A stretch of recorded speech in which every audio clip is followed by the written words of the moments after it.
करूं? हेलो नमस्कार good evening मेरे से उत्कर्ष परिवार में आप सभी का दिल खोल करके स्वागत है। जब आंखों में अरमान लिया, मंजिल को अपने मान लिया, मुश्किल के आसान का जब ठान लिया तो ठान लिया। रक्षाबंधन की आप सभी को दिल से शुभकामनाएं। आप सभी खूब मेहनत करें। अगर आप किसी के भाई हैं तो आप अपनी बहन का सपना पूरा कर दीजिए, और अगर आप किसी की बहन है तो अपने भाई का सपना आपको पूरा करना है। आपको अपने माँ बाप का सपना भी पूरा करना है। तो आइए, स्वागत है आप सभी का। बाके बिहारी लाल की जय। अगला रक्षाबंधन जब जब आएगा तो आपकी नौकरी आपके हाथ में हो और आप अपने पैसों से जो है अपनी बहन को गिफ्ट कर सकें, ऐसी शुभकामनाएं मेरी आपके साथ में। तो स्वागत है बिल्कुल। रिया, शोभित, विनोद, क्या बात है, आज नाम भी ले रहा हूं मैं आपका, है ना। चलो, हर हर महादेव आप सभी को, गुड इवनिंग आप सभी को। आइए शुरुआत करते हैं।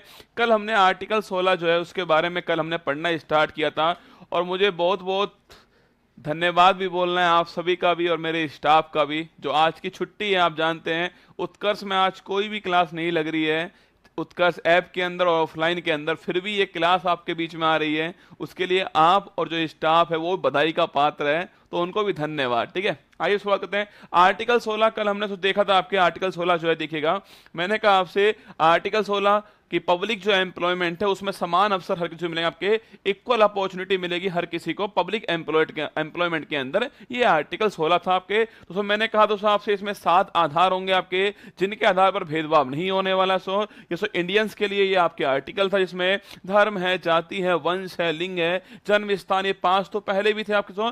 6 रेजिडेंस निवास हो गया है, और 7 आपके उद्गम ओरिजिन हो गया है। मैंने आपसे ये भी कहा कि अब दोस्तों जो इसके आगे वाले भाग हैं, आगे वाले जो आर्टिकल है 16(3) है, 16(4), 16(5) है, उसमें दोस्तों इनके जो अपवाद वो लिखे हुए हैं। जैसे रसगुल्ला 16(3) में लिखा हुआ है कि राज्य अपने यहाँ पर जो भर्तियां होंगी उसमें जो निवास की शर्त है उसको लगा सकता है। ये 16(3) के अंदर लिखा हुआ है। ठीक है, इसके बाद दोस्तों 16(4) में लिखा हुआ है सरकारी जो नौकरी है उसमें जो आरक्षण है आपके, वो 16(4) में लिखा हुआ है। देखिए लिखा क्या हुआ है कि समाज के पिछड़े वर्ग को अगर उनका अप्रोप्रिएट रिप्रेजेंटेशन नहीं है तो उनके लिए रिजर्वेशन होने वाला है। ये 16(4) के अंदर लिखा हुआ है। ठीक है, मैंने कहा दोस्तों आपसे ये पॉजिटिव क्या है, पॉजिटिव डिस्क्रिमिनेशन आपके सकारात्मक भेदभाव है। मैंने समझाया कर आपको क्या होता है, किसी बारे में आपके किसी का हाथ पकड़ के उसको बराबरी पर लेकर आना, ये होता है आपके सकारात्मक भेदभाव, जो कि आरक्षण उसी का एक उदाहरण है। ठीक है, इसके बाद मैंने कहा कि SC ST को जो आरक्षण था आपके, वो तो संविधान जिस दिन बना था आपके उस तारीख से ही इनके पास में, SC के पास में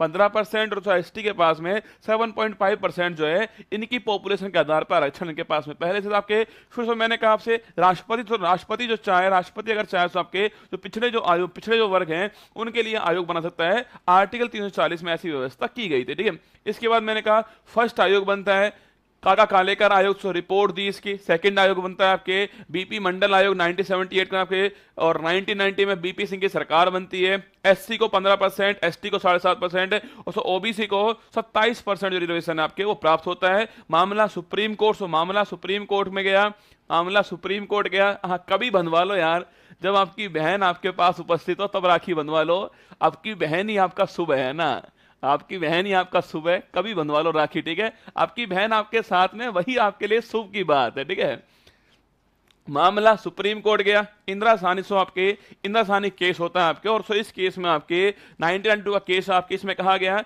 आरक्षण की जो सीमा है 50% होनी चाहिए आपके, इससे अधिक नहीं होगी, फिर भी विशेष परिस्थिति में अधिक हो सकती है, ऐसा कहा गया।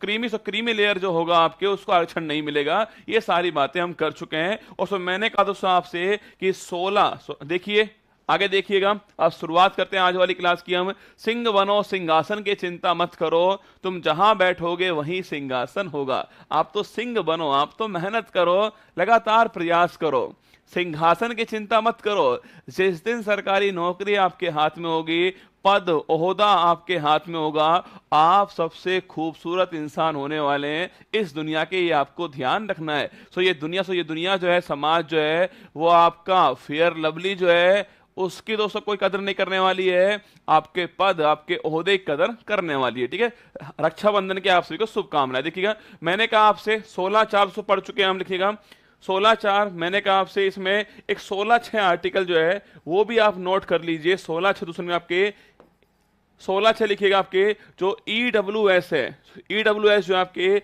आर्थिक रूप से, जो आपके लिए ना आर्थिक रूप से पिछड़े वर्ग हैं आपके, आर्थिक रूप से इकोनॉमिकल जो वीकर सेक्शन है आपके, आर्थिक रूप से पिछड़े जो वर्ग हैं इनके लिए लिखना आपके, पिछड़े जो वर्ग हैं इनके लिए पिछड़े वर्ग को लिखना 10% जो है 10% सरकारी नौकरी के अंदर, सरकारी नौकरी में आरक्षण जो है वो दिया गया है, सरकारी नौकरी में आरक्षण जो है वो दिया गया है, ये आपको ध्यान रखना है।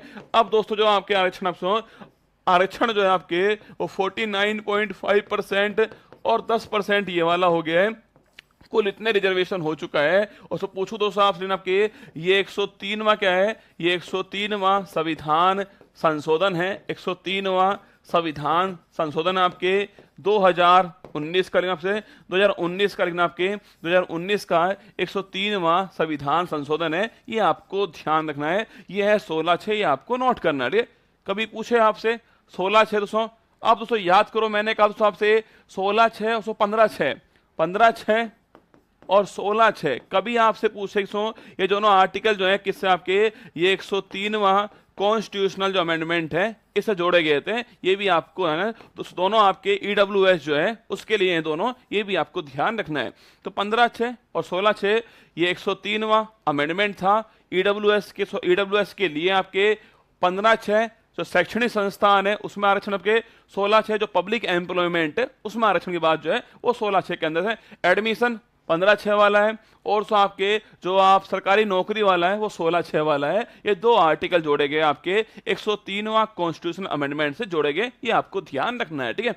आगे देखिएगा, अब दोस्तों आर्टिकल आपके आर्टिकल नंबर 17, कौन सा सो अनुच्छेद नंबर 17 जो है वो आपके सामने से आपके अनुच्छेद 17, इसके अंदर अस्पृश्यता छुआछूत पर रोक सुने आपके, इसमें दोस्तों आपके अनटचेबिलिटी, ठीक है, इसमें दोस्तों आपके अनटचेबिलिटी जो है आपके अनटचेबिलिटी जो है, इस पर दोस्तों आपके अनटचेबिलिटी जो है, छुआछूत अस्पृश्यता जो है, इस पर दोस्तों रोक जो है, इसके अंदर आपके देखो, अगर दोस्तों कभी आपसे पूछे कि फंडामेंटल राइट्स जो है सो वो निरपेक्ष हैं या फिर जो सापेक्ष हैं आपके, तो फंडामेंटल राइट्स जो है वो है सापेक्ष। कैसे आपके, वो जो सापेक्ष हैं वो निरपेक्ष नहीं है, ठीक है, वो निरपेक्ष नहीं है, वो एब्सोल्यूट नहीं है, ठीक है, वो दोस्तों आपके एब्सोल्यूट नहीं है। अब आप पूछोगे सर ये जो एब्सोल्यूट है इस दोस्तों वर्ड का मतलब क्या है, आपकी खोपड़ी में सवाल आएगा। देखिए दोस्तों फंडामेंटल राइट्स दिए गए हैं, आपके दोस्तों अधिकार आपको दिए गए हैं,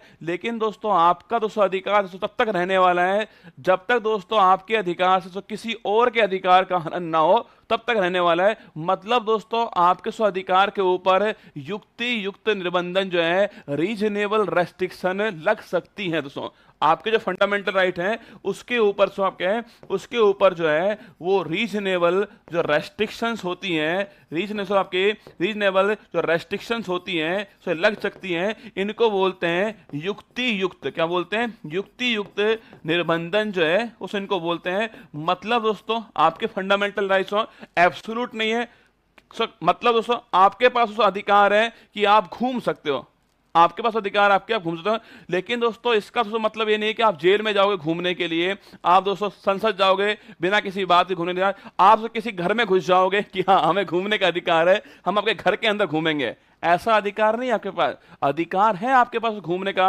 आर्टिकल 19(1)D के अंदर लिखा हुआ है कि आप घूम सकते हैं, पर दोस्तों किसी के घर में घुस जाओगे वो अधिकार आपके पास नहीं है, क्योंकि दोस्तों उसके खुद के भी दोस्तों अधिकार है, उसके दोस्तों अधिकार उसके पास में है, तो इसलिए आपके पास अधिकार है घूमने का, पर तो किसी के घर में घुस जाओगे आप अधिकार में, ऐसा नहीं होने वाला है। आपके अधिकार के ऊपर युक्ति आपके कुछ तो रेस्ट्रिक्शन लगी हुई है, आपके कुछ निर्बंधन लगे हुए आपके अधिकार के ऊपर, लेकिन दोस्तों आर्टिकल 17 जो है वो निरपेक्ष अधिकार। कभी आपसे पूछे कि निम्न में से कौन सा अधिकार निरपेक्ष अधिकार है, एब्सोल्यूट आपके राइट्स है, वो है आर्टिकल 17। मतलब रसगुल्ला इसके ऊपर आपके कोई भी इसके ऊपर जो है वो रेस्ट्रिक्शंस नहीं है, मतलब आप छुआछूत नहीं करोगे, कोई भी कंडीशन हो आप छुआछूत नहीं करोगे, ये साफ साफ लिखा हुआ है। लिख लो इस पॉइंट को, बड़ा सा महत्वपूर्ण पॉइंट लिखा आपके,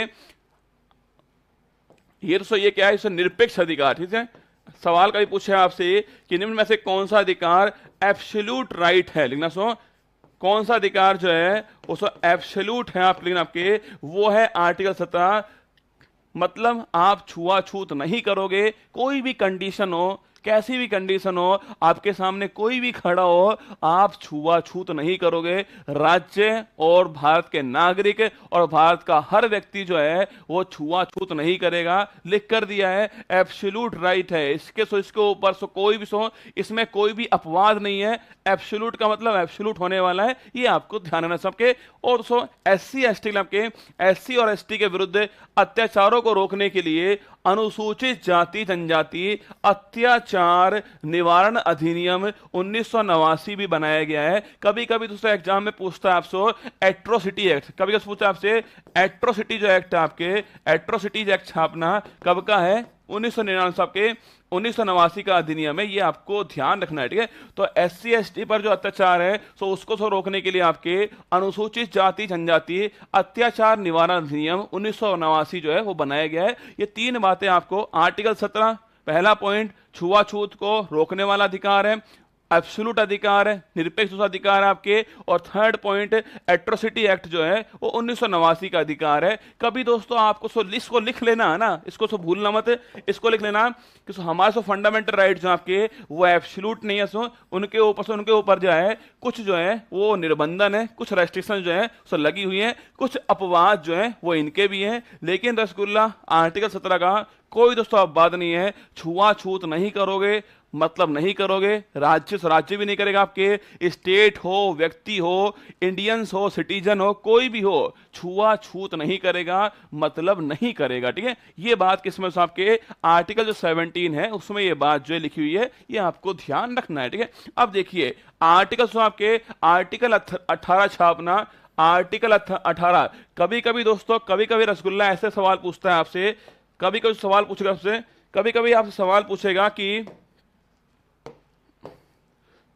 क्वेश्चन आएगा निम्न में से कौन सा कथन, निम्न में से कौन सा कथन सही नहीं है, निम्न में से कौन सा कथन सही है। अब देखना, आपने फंडामेंटल राइट्स को खूब पढ़ लिए कि आर्टिकल 14 से 18 समानता का अधिकार है, आर्टिकल 19 से 22 आपके फ्रीडम का अधिकार है, आर्टिकल 23-24 में शोषण का अधिकार है। सवाल तो पूछा उसने, सवाल पूछा, देखिएगा ऑप्शन नंबर 1 दिया सो आपके, ऑप्शन नंबर 1 फंडामेंटल राइट जो है वो राज्य के विरुद्ध है, फंडामेंटल राइट राज्य के विरुद्ध है, पहला ऑप्शन है फंडामेंटल राइट राज्य के विरुद्ध है। Option number B fundamental right पर युक्ति युक्त निर्बंधन लग सकते हैं, फंडामेंटल राइट पर युक्ति युक्त निर्बंधन लग सकते हैं, ये ऑप्शन नंबर 2 हो गया, ठीक है। ऑप्शन नंबर 2 फंडामेंटल राइट पर युक्ति युक्त निर्बंधन लग सकते हैं, ऑप्शन नंबर बी हो गया, ठीक है। Option number C fundamental right जो है, फंडामेंटल राइट आपके फंडामेंटल राइट को संविधान का मेगना कार्टा कहते हैं, संविधान का मेगना कार्टा कहते हैं, ये तो आपके ऑप्शन नंबर 3 हो गया है। ऑप्शन नंबर 4 आर्टिकल 15, 16, 19, 29, 30 केवल सिटीजन्स को दिए गए हैं।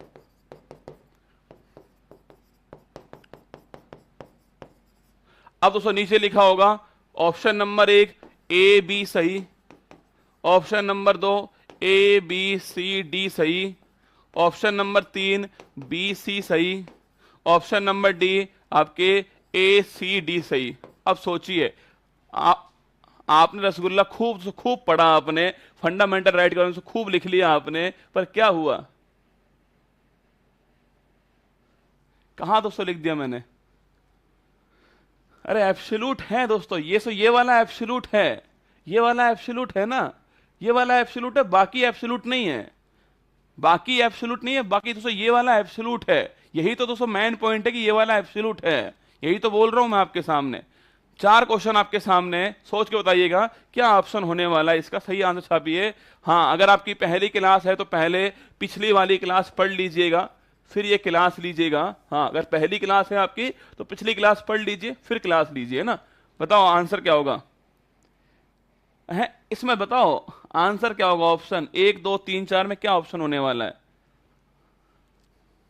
देखो, फंडामेंटल राइट राज्य के विरुद्ध दिए गए, बिल्कुल तो ठीक बात आपके, राज्य के विरुद्ध प्राप्त हुए हमें। फंडामेंटल राइट पर युक्ति युक्त निर्बंधन लग सकता है, बिल्कुल दोस्तों लग सकता है आपके। फंडामेंटल राइट को संविधान का मैग्ना कार्टा बोलते हैं, ठीक। तो ठीक बात आपके 15, 16, 19, 29, 30 को केवल जो है वो सिटीजन्स के लिए दिए गए हैं। ये चारों पॉइंट ठीक है आपके। और ऑप्शन नंबर जो 2 है हमारा ठीक आंसर होगा। ए बी सी डी चारों ऑप्शन ठीक है, ये आपको ध्यान है। ये बड़ा महत्वपूर्ण सवाल है आपके सामने, ध्यान रखना, ठीक है। अब दोस्तों आता है आपके आर्टिकल नंबर 18। दोस्तों आपके सामने उपाधि पूछे आपसे, किसी उपाधियों का अंत पूछूं आपसे, उपाधियों का अंत लिखना आपके। उपाधियों का जो अंत है आपके एवोल्यूशन ऑफ टाइटल्स, ठीक है। एवोल्यूशन ऑफ टाइटल्स जो है पूछे आपसे, उपाधियों का अंत कौन से आर्टिकल में? आर्टिकल 118 के अंदर उपाधि जो है उसका अंत होने वाला, जैसे राय बहादुर, जैसे दोस्तों आपके राय बहादुर, महाराजा धीराज, महाराजा धीराज, राय बहादुर, सो महाराजा धीराज, सो आपके जो भी दोस्तों आपके टाइटल्स होते हैं आपके, उनका जो अंत है आपके वो आर्टिकल 18 में। लेकिन दोस्तों अवार्ड्स का अंत नहीं है, ठीक है। अवार्ड्स ये रहेंगे, अवार्ड्स का अंत है पुरस्कार, सम्मान, अवार्ड, रिवॉर्ड, ये रहने वाले हैं। केवल आपके एवोल्यूशन ऑफ टाइटल्स लिखा हुआ है, उपाधि का जो अंत है वो होने वाला है। इसमें लिखा हुआ है अवार्ड्स हो, रिवॉर्ड्स हो, सो रहने वाले हैं। और दोस्तों पूछूं आपसे कौन सी 2 चीजें इसका अपवाद होंगी, लेकिन आपके सैन्य और शिक्षा जो है वो इसका अपवाद होने वाले, ठीक है। सैन्य और शिक्षा दोस्तों आपके मेजर जनरल, दोस्तों आप परमवीर चक्र, सो आपके चक्र है आपके वो शिक्षा, जो शिक्षा में अवार्ड मिलते हैं आपके, तो सैन्य और शिक्षा के जो है इसके अलावा सभी प्रकार की उपाधियों का अंत होने वाला है, ऐसा आर्टिकल 18 में लिखा हुआ। सो एवोल्यूशन ऑफ टाइटल्स, फिर कह रहा हूं अवार्ड्स नहीं, टाइटल्स, जो आपकी उपाधि जो होने वाली है उनका आपके एवोल्यूशन जो है अंत जो है वो आर्टिकल 18 में लिखा हुआ है। लेकिन दोस्तों सैन्य, मिलिट्री और जो एजुकेशन है ये इसके अपवाद है, ये भी आपको ध्यान रखना है। आर्टिकल 18 के अंदर ये आपको ध्यान रखना है। लिखिए नोट, पद्म पुरस्कार, पद्म पुरस्कार की शुरुआत, पद्म पुरस्कार की शुरुआत 1954 में होती है और ये पुरस्कार और यह उपाधि नहीं है। 1954 में शुरुआत दोस्तों होती है आपके। 4 अवार्ड देखिएगा आपके, ये 4 दोस्तों अवार्ड है आपके, इंडियंस अवार्ड है आपके। पद्म विभूषण है, पद्म भूषण है आपके, पद्म विभूषण, पद्म भूषण, पद्म श्री, भारत रत्न, 4 दोस्तों अवार्ड आपके सामने। 1954 में इसकी शुरुआत आपके 54 में शुरुआत हुई। लेकिन दोस्तों ये ऑप्शन आपके ये समस्या दोस्तों उत्पन्न हो गया आपके कि जब आर्टिकल 18 में उपाधि जो है आपके इनका दोस्तों अंत है आपके, इनका अंत है, तो फिर दोस्तों इनका भी समाप्त होना चाहिए। और एक बार इनका अंत भी हो गया, ठीक है। एक बार इनका अंत भी हो गया है, एक बार दोस्तों इनको समाप्त भी कर दिया था। फिर दोस्तों वापस सुप्रीम कोर्ट ने कहा कि ये उपाधि नहीं है, ये सब आपके अवार्ड्स हैं, ये टाइटल नहीं है। तो फिर दोस्तों वापस आपके ये स्टार्ट होते हैं। तो कभी आपसे पूछे पद्म पुरस्कार, जो भी आपके पद्म विभूषण है, पद्म भूषण है, पद्म श्री है, सवाल पूछे आपसे क्या दोस्तों ये आर्टिकल 18 के अंदर जो है उस आपकी उपाधियां हैं? नहीं है उपाधियां, ये आपको ध्यान रखना है। इससे ये अवार्ड्स हैं, ये भी आपको छापना है। ये रिवॉर्ड्स हैं, ये अवार्ड्स हैं, इनकी शुरुआत जो है 1954 के अंदर है, इनकी शुरुआत होती है, ये भी आपको ध्यान रखना है। ये भी आर्टिकल नंबर 18 के अंदर बात है, ठीक है। अब देखिए आर्टिकल 14, 15, 16, 17, 18, सो ये राइट टू आपके इक्वलिटी जो है, समानता वाली जो बात जो है वो इनमें लिखी हुई थी, ये हमने पढ़ लिया, ठीक है। अब देखिए आर्टिकल नंबर 19 से 22 आपके राइट टू लिबर्टी पूछूं आपसे, राइट टू लिबर्टी, फ्रीडम, ठीक है। Right to liberty, right to freedom पूछे आपसे, कौन सा आर्टिकल आपसे? आर्टिकल नंबर 19, 20, 21, 22, 4 आर्टिकल जो है वो दोस्तों इसके अंदर स्थित आपके। राइट टू लिबर्टी पूछे आपसे, सो राइट टू लिबर्टी, अब आपके राइट टू फ्रीडम पूछूं आपसे,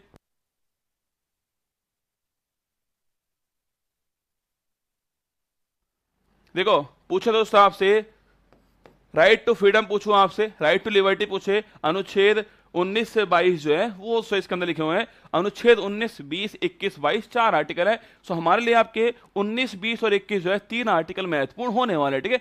सुनना मेरी बात को, आर्टिकल 19 में क्या क्या लिखा हुआ देखना है।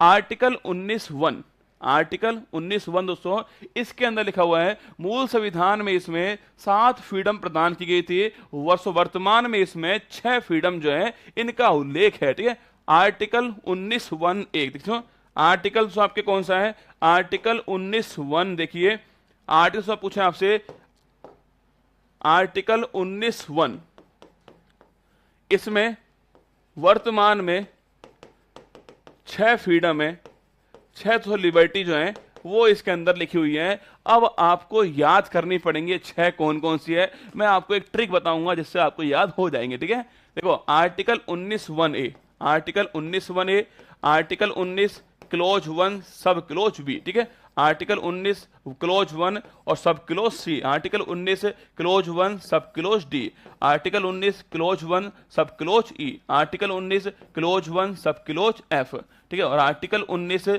क्लोज 1 और सब क्लोज जी, ये आपके सामने। ठीक है, तो article 19(1)(a), B, C, D, ई, एफ, जी, आप बोलोगे सर तो 7 हो गई, 1 2 3 4 5 6 7 एक दोस्तों हट गया आपके, पर हमने लिख दिया एक बार उसको, देखिएगा आर्टिकल दोस्तों 19(1)(a), इसमें लिखा हुआ है विचार और अभिव्यक्ति जो है इसकी जो फ्रीडम है आपके, वो दोस्तों आपके आर्टिकल नंबर 19(1)(a) के अंदर लिखी हुई है। आप कुछ भी बोल सकते हो, बोलने की जो पावर आपके पास में, सो आर्टिकल नंबर 19(1) में आपके चुप रहने की शक्ति, आर्टिकल 19(1)(a) के अंदर आपके, आप बोलिए, आप चुप रहिए, आपका तो जो भी अभिव्यक्ति हो आपकी कर सकते हो आप जो है, इसमें आपके पास में पावर है आर्टिकल 19(1)(a) के अंदर। ठीक है, तो आर्टिकल 19(1)(a) विचार अभिव्यक्ति जो आपके इसकी जो फ्रीडम है वो आर्टिकल नंबर 19(1)(a) के अंदर। ठीक है, सेकेंड आपके आर्टिकल 19(1) भी आपके शांतिपूर्ण सभा करने का जो अधिकार है वो आर्टिकल नंबर 19(1)(b) में आपके, हथियार नहीं होना चाहिए, हथियार नहीं होना चाहिए, शांतिपूर्ण सभा कीजिए, आर्टिकल 19(1)(b) में यह अधिकार आपको दिया गया है। आर्टिकल 19(1)(c) आप संगठन बनाइए, आप यूनियन बनाइए, संगठन बनाइए, संघ बनाइए, कुछ भी बनाइए, इसका फ्रीडम आपके पास में आर्टिकल नंबर 19(1)(c) के अंदर। ठीक है, लिखना घूमने का अधिकार, कहीं भी आप घूमिए, घूमने का अधिकार सो आर्टिकल नंबर 19(1)(d) के अंदर आपके पास में घूमने का अधिकार दिया गया है। आर्टिकल 19(1)(e) कहीं भी निवास करने का अधिकार, कहीं भी निवास करने का अधिकार जो है वो आर्टिकल नंबर 19(1)(e) में आपके पास। ठीक है, तो निवास कीजिए, कहीं भी रहिए, कहीं भी घूम कर आइए, ये अधिकार आपके पास है। आर्टिकल 19(1)(f) छात्र, इसमें संपत्ति का अधिकार था, संपत्ति का अधिकार था, अब दोस्तों समाप्त हो चुका है, इसमें कोई अधिकार नहीं है, संपत्ति का अधिकार जो है वो फंडामेंटल राइट नहीं बचा है, ये आप जानते हो।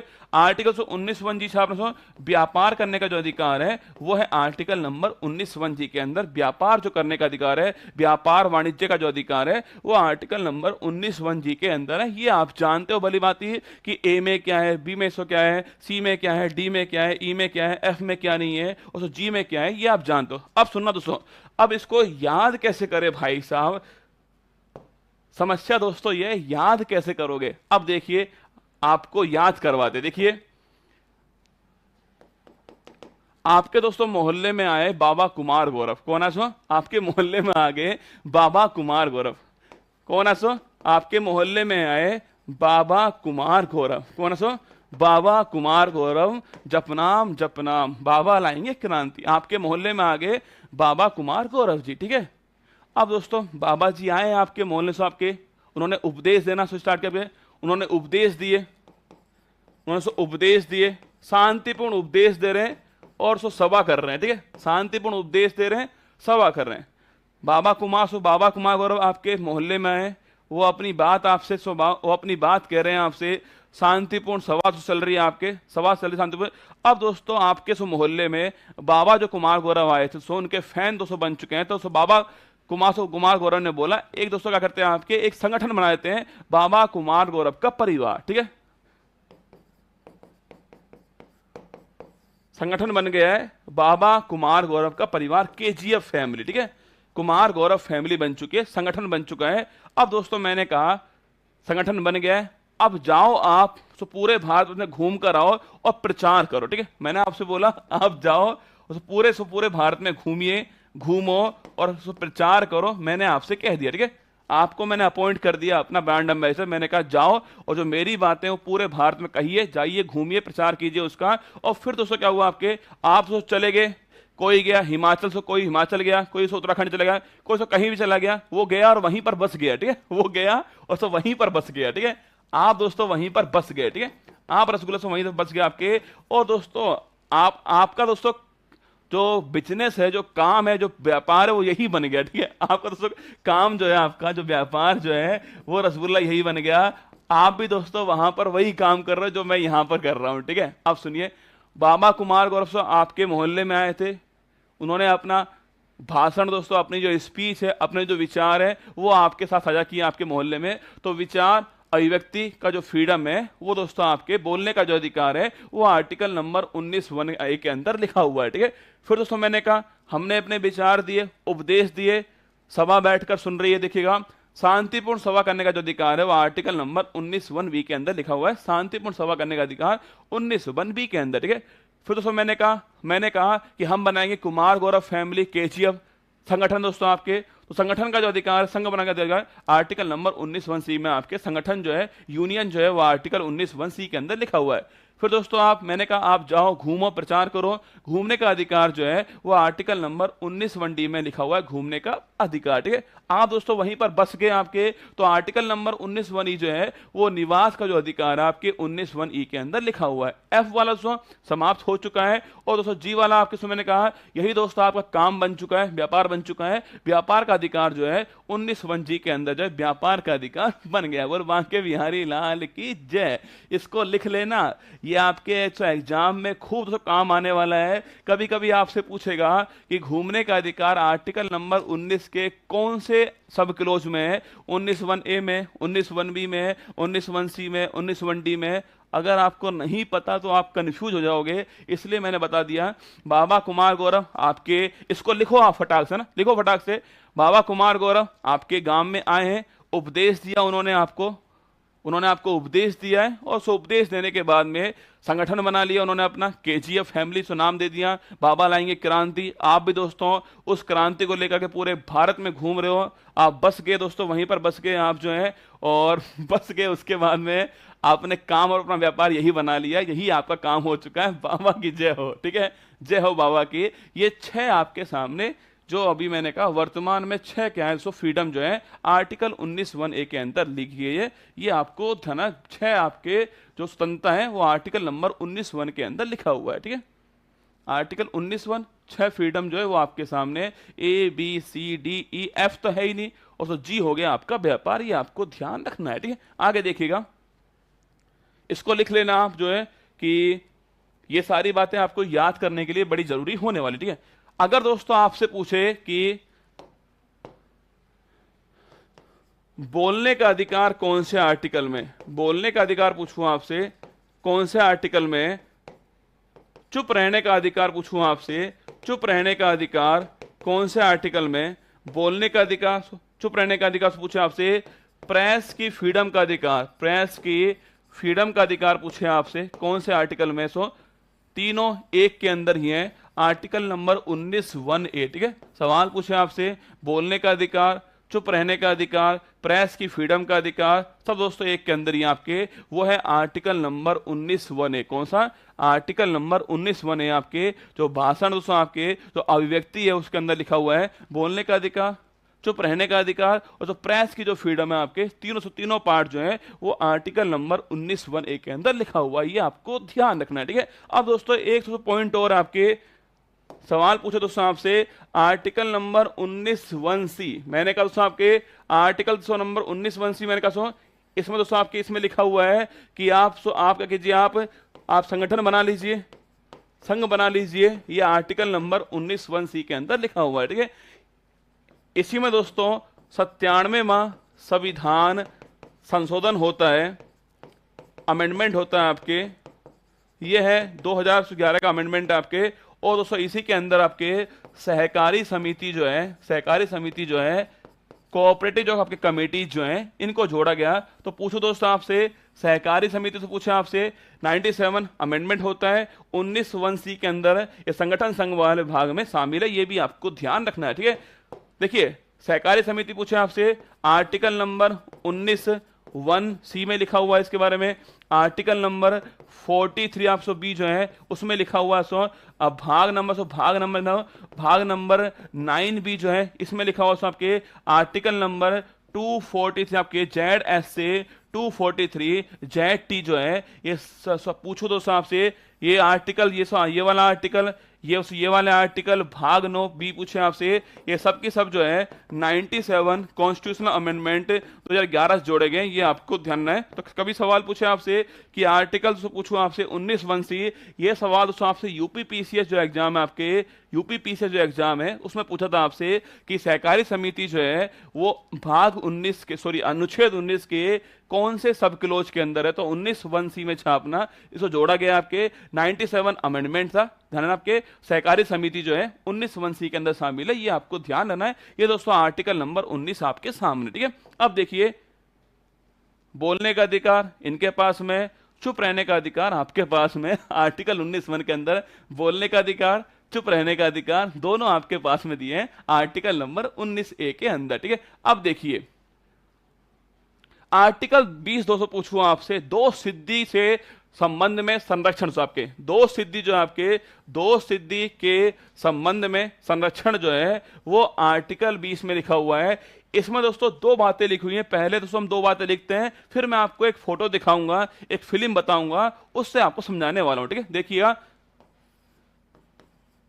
दो सिद्धि देखिए तो आपके कि एक ही अपराध के लिए, इसमें लिखा हुआ है कि एक ही अपराध के लिए दो बार, एक ही अपराध के लिए दो बार जो है दो बार दंडित नहीं किया जाएगा। एक ही अपराध के लिए दो बार आपको दंडित नहीं करेंगे, ऐसा जो है वो आपके आर्टिकल नंबर 120 में लिखा हुआ है। आपने एक अपराध किया, आपने एक बार शादी की है, आपको दंड एक बार ही मिलेगा, दो बार नहीं मिलेगा। तो एक बार शादी आपकी होने वाली है, एक अपराध के लिए आपको एक बार ही दंडित होने वाला है, ये आपको छापना है। ये दोस्तों इसे बोलते हैं आपके डबल जियोपार्डी। क्या बोलते हैं? इसे बोलते हैं आपके डबल जियोपार्डी। डबल जियोपार्डी से सुरक्षा, डबल जियोपार्डी से सुरक्षा जो है इसे बोलते हैं। ये भी आपको है आर्टिकल 20 में लिखा हुआ है, डबल जियोपार्डी से सुरक्षा जो है वो मिलने वाली है आपको। एक ही अपराध के लिए आपको दो बार दंडित नहीं करेंगे, ऐसा इसमें लिखा हुआ है, ठीक है।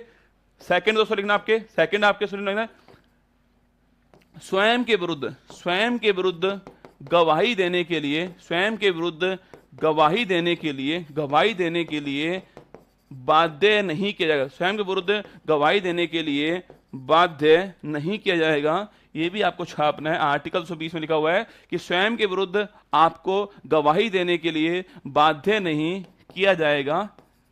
ये भी दोस्तों इसमें लिखा गया आपके कि स्वयं के विरुद्ध आपको गवाही देने के लिए बाध्य नहीं करेंगे, ये भी आपको। Example narco test, example narco test दोस्तों आपके, एग्जाम्पल नार्को टेस्ट। देखो दो पॉइंट मैंने क्या आपसे, आर्टिकल 20 में लिखा हुआ है एक ही अपराध के लिए दो बार दंडित नहीं करेंगे, डबल जियोपार्डी आपके ऊपर नहीं होने वाली है। सो आर्टिकल 20 में ऐसा लिखा हुआ है। सो एक अपराध आपने किया, उसको दो बार दंड आपको नहीं मिलेगा, दो बार पनिशमेंट आपको नहीं मिलने वाली है। देखो ये तो फिल्म है आपके सामने, अंधा कानून। सो फिल्म आपके सामने, अंधा कानून फिल्म है। इसमें ये अमिताभ बच्चन आपके, अमिताभ बच्चन आपके ये पुलिस इंस्पेक्टर रही आपके, इनकी बहन थी आपके, ये बहन भाई हैं, ये अमिताभ बच्चन थे आपके। जो दोस्तों इसमें जो विलन था ना, तो विलन था आपके, उसमें जो दोस्तों विलन है आपके, उसको उसने दोस्तों कभी आपने देखी नहीं होगी, मुझे पता है, भरोसा है मुझे आपके ऊपर, पर मैं आपको सुना रहा हूं कहानी इसकी। अमिताभ बच्चन दोस्तों आपके, इनके ऊपर आरोप लगता है कि जो विलन है उसको उन्होंने मार दिया, ठीक है। जो विलन थे आपके इस फिल्म के अंदर, इनके ऊपर आरोप लगा कि इन्होंने उसको मार दिया है। कोर्ट ने इनको आजीवन कारावास दे दिया था आपके, ये 14 साल जेल में रहे।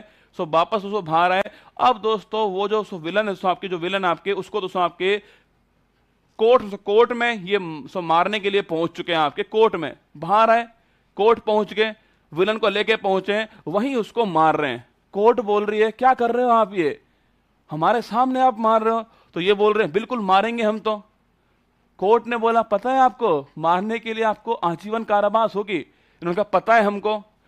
तो कोर्ट ने बोला फिर क्यों मार रहे हो। तो इन्होंने बोला कि मेरे पास आर्टिकल 20 है और मैं एक बार जो मैंने अपराध कर दिया है उसका दंड मुझे मिल चुका है, मैं आजीवन कारावास काट चुका हूं, ये जिसको मैं मार रहा हूं ये बंदा मर ही चुका है, तो मैं इसको यहीं मारूंगा आपके सामने। सो ये तो आपके क्या है, एक अपराध के लिए आपको 2 बार दंडित नहीं करेंगे। आर्टिकल 20 जो है आपके सामने, अंधा कानून जो है वो आपके सामने, यहां पर अंधा कानून नाम ही है इसका, फिल्म का नाम है आपके। तो आर्टिकल 20, आपने एक अपराध किया है उसके लिए आपको 2 बार दंडित नहीं करेंगे, पनिशमेंट नहीं मिलेगी, एक बार मिलेगी डबल जीओ पार्टी जो है, इससे प्रोटेक्शन आपको मिलने वाला है। इसमें आपकी ये आर्टिकल 20 में कहा गया है स्वयं के विरुद्ध गवाही देने के लिए आपको सब बाध्य नहीं करेंगे। नार्को टेस्ट आपके अगर पूछूं आपसे, तो इसमें आपके इसमें सोडियम पेंटाथोल, इसमें क्या आपके सोडियम जो पेंटाथोल है, दवा होती है आपके, सोडियम पेंटाथोल दवा होती है, इसको तो पिला देते हैं आपके, जिसको आपने तो खूब सुना होगा कि नार्को टेस्ट होने वाला, नार्को टेस्ट होगा उसका, कुछ नहीं दोस्तों, ये दवा होती है आपके, इसको तो पिला देते हैं आपके। इसको दोस्तों पीने के बाद दोस्तों जो आपके जो भी अपराधी होता है उसको आधा बेहोश हो जाता है आपके, मतलब उसको होश तो रहता है पर उसका दिमाग काम नहीं करता, वो जो बोलता है वो दिल से बोलता है, और उसको झूठ हमेशा दिमाग बोलता है, झूठ तो कभी दिल नहीं बोलता, दिमाग तो ये झूठ बनाता है। झूठ यहां नहीं, झूठ यहां पर होता है, दिमाग में होता है आपके। इसको तो पिलाने के बाद ये काम नहीं करता है, बात सारी तो यहां पे आती है, और इसे बोलते हैं नार्को टेस्ट। आपके कोई झूठ बोल रहा है, सच बुलवाना है उससे, तो ये दोस्तों यूज होता है आपके। लेकिन दोस्तों नार्को टेस्ट को कोर्ट के अंदर गवाही के रूप में आप यूज नहीं कर सकते।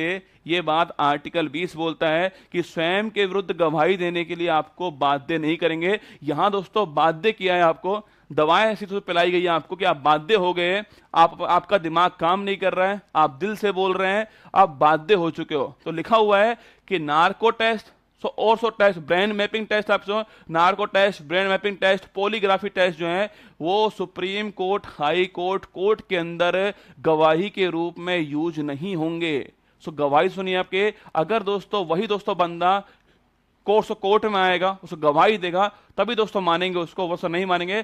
स्वयं के विरुद्ध गवाही देने के लिए बाध्य नहीं करेंगे। आप दोस्तों अपने विरुद्ध गवाही दो, आपको पश्चाताप हुआ कि मैंने ये काम किया है, आप बोलो कोर्ट में मैंने काम किया है, मुझे पश्चाताप इस बात का, वो स्वयं के विरुद्ध गवाही देना हो गया। लेकिन दोस्तों बाध्य नहीं करेंगे आपको, आपके ऊपर बाध्य नहीं करेंगे आपको, ये लिखा हुआ है, आपको फोर्स नहीं करेंगे कि दो अपने खिलाफ गवाही, दो अपने खिलाफ बाध्य नहीं करेंगे। स्वयं के विरुद्ध गवाही देने के लिए बाध्य नहीं किया जाएगा। ये आपके आर्टिकल 20 में लिखा हुआ है। नार्को टेस्ट, सोडियम पेंटाथोल तो आपकी दवा होती है, इसमें narco test Supreme Court, High Court के अंदर सबूत के रूप में यूज नहीं हो सकता, ऐसा आर्टिकल 20 कहता है। ठीक है, आर्टिकल तो आपके आर्टिकल 21 देखिएगा, जो सबसे महत्वपूर्ण आर्टिकल है, आर्टिकल 21, सब कुछ इसके अंदर है। संविधान का सबसे बड़ा जो आर्टिकल पूछा आपसे, सबसे विस्तृत जो आर्टिकल है वो तो कौन सा आपके, वो है आर्टिकल 21। सब कुछ इसके अंदर आने वाला देखिएगा। आर्टिकल 21 से इसके तहत सभी व्यक्तियों को जीने की और दैहिक स्वतंत्रता का जो अधिकार है वो सब प्राप्त है।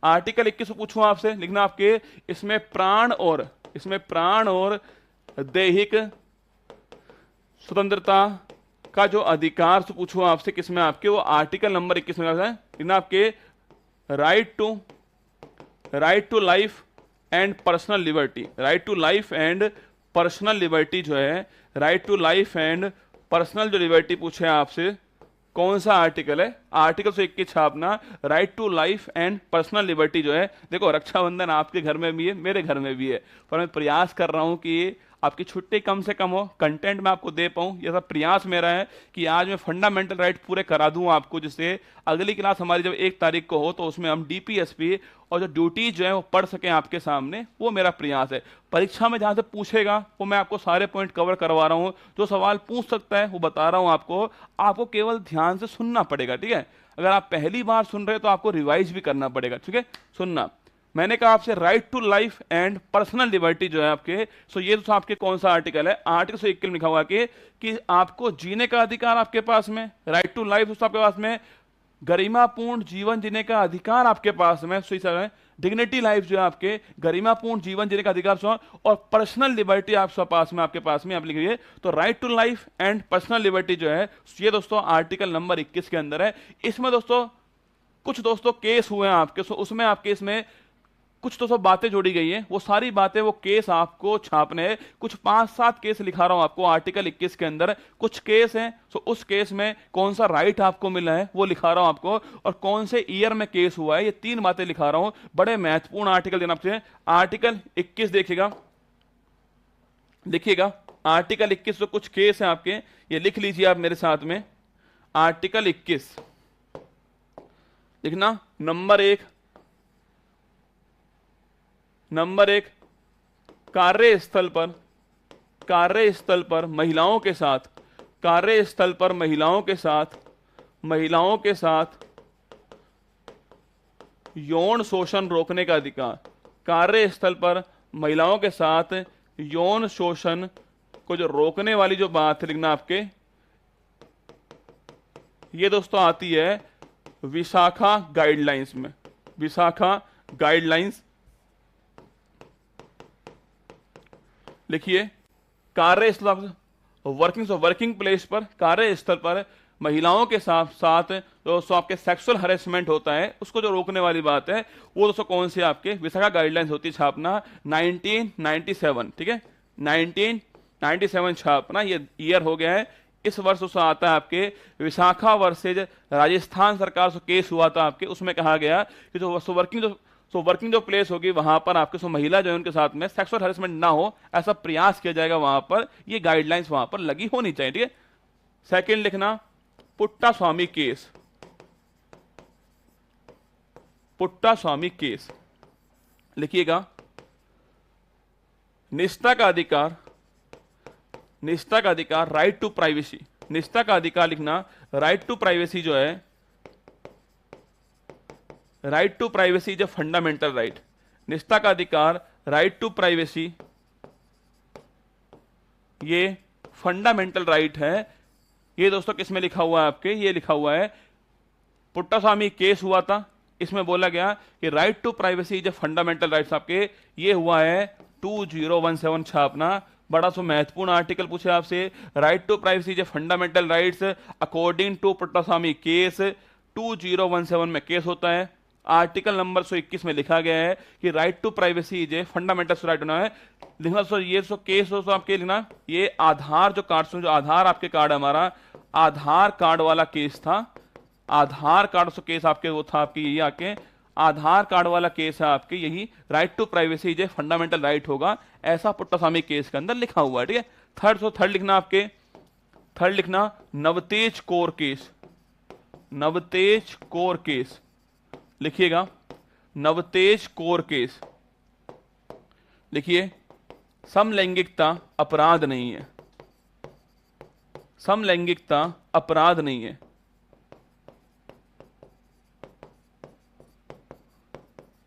Homosexuality, male male female female, ठीक है, homosexuality is not a crime. पूछे आपसे नवतेज कौर केस, बड़ा सो महत्वपूर्ण केस पूछो आपसे, नवतेज कौर केस लिखना, homosexuality is not a crime. पूछे आपसे नवतेज कौर केस है 2018 का जो केस है, पूछे आपसे समलैंगिकता अपराध तो नहीं है, ये इस केस में कहा गया था, ये आपको छापना है। पूछूं आपसे Navtej Kaur case, homosexuality is not a crime, 2018 में केस हुआ था आपके, और सो आईपीसी की धारा 377 को समाप्त कर दिया। आईपीसी की धारा 377 को समाप्त कर दिया। सो आपके ये भी आप छापना सो आईपीसी सेक्शन 377, सो इसमें लिखा हुआ था कि समलैंगिकता अपराध होगी, इसमें लिखा हुआ था ये बात जो है आईपीसी सेक्शन 377 यहां तो लिखी हुई थी बात, इसको समाप्त कर दिया है। अब बोला गया है कि समलैंगिकता अपराध नहीं होने वाली है। देखो एक केस आपके विशाखा गाइडलाइंस, पहला case, second Puttaswamy case, third Navtej Kaur case, तीनों ही महत्वपूर्ण सवाल आपके लिए, तीनों ही महत्वपूर्ण सवाल है, तीनों आपको ध्यान रखने हैं, तीनों सवाल आपके लिए महत्वपूर्ण होने वाले। ठीक है, एक और लिख लो, एक और लिख दूं क्या, लिख लो। फोर्थ नंबर, सही समय पर इलाज। सही समय पर इलाज पूछूं आपसे, वो है परमानंद कटारा केस। पूछे आपसे परमानंद कटारा केस, सही समय पर इलाज। किसी का एक्सीडेंट हो, किसी का एक्सीडेंट हुआ है, आप वहां से गुजर रहे हो, आपने उस व्यक्ति को उठाया और आपके हॉस्पिटल से पहुंचा दिया, आपने पता लगा आपके ऊपर एक केस लग गया, आपने किया एक्सीडेंट, तो ऐसा नहीं होगा। सही समय पर इलाज जो है वो पूछूं दोस्तों आपसे, परमानंद कटारा केस हो गया है 1989 से आपके ध्यान, 1989 में केस हुआ था, ये भी आपको ध्यान रखना, ठीक है। सही समय पर इलाज, परमानंद कटारा केस। लेकिन दोस्तों आपके बाबा रामदेव केस, ये तो बड़ा खतरनाक केस है भाई साहब, बाबा रामदेव केस। लेकिन सबके नींद लेने का अधिकार, नींद लेने का अधिकार, राइट टू स्लीप, नींद लेने का अधिकार जो है वो भी आपका फंडामेंटल राइट है। नींद लेने का अधिकार आपका सो फंडामेंटल राइट है, आपको पता दोस्तों ये बात है। अगर दोस्तों हमारे टाइम आपके जो स्कूल था उसमें तो हम सो जाएं तो भाई साहब चप्पलें पड़ती थी, मास्टर मारता था। अब दोस्तों मास्टर नहीं मार पाएगा। बच्चे को बता दो आर्टिकल 21 में तेरे पास में राइट टू स्लीप है, नींद लेने का अधिकार आपके इसमें है। बाबा राम से केस आपके हुआ था एक्चुअली में दोस्तों, बाबा रामदेव जो है वो अनसर पे बैठ गए आपके, कहां पर, दिल्ली आपके रामलीला जो ग्राउंड है वहां बैठ गए अनशन पे, ठीक है। बैठ गए अनशन पे, रात को दिल्ली पुलिस आई और लाठी चार्ज उसने कर दिया। बाबा रामदेव आपके घाघरा पहनकर भाग गए। बाबा रामदेव पहुंच गए सुप्रीम कोर्ट। बाबा रामदेव ने कहा कि मैं सो रहा था, मेरी नींद भंग कर दी, क्या मेरा राइट टू स्लीप अधिकार नहीं है? तो कोर्ट ने बोला ठीक बात है बाबा रामदेव जी, आपके पास में राइट टू स्लीप है, सोने का अधिकार है। तो आर्टिकल 121 के अंदर बाबा रामदेव केस में राइट टू स्लीप जो है, भला हो बाबा रामदेव जी, आपका नींद लेने का अधिकार आपका फंडामेंटल राइट है। अगर मम्मी जी मेरी बात सुन रही हो तो नींद लेने का अधिकार हमारा फंडामेंटल राइट है।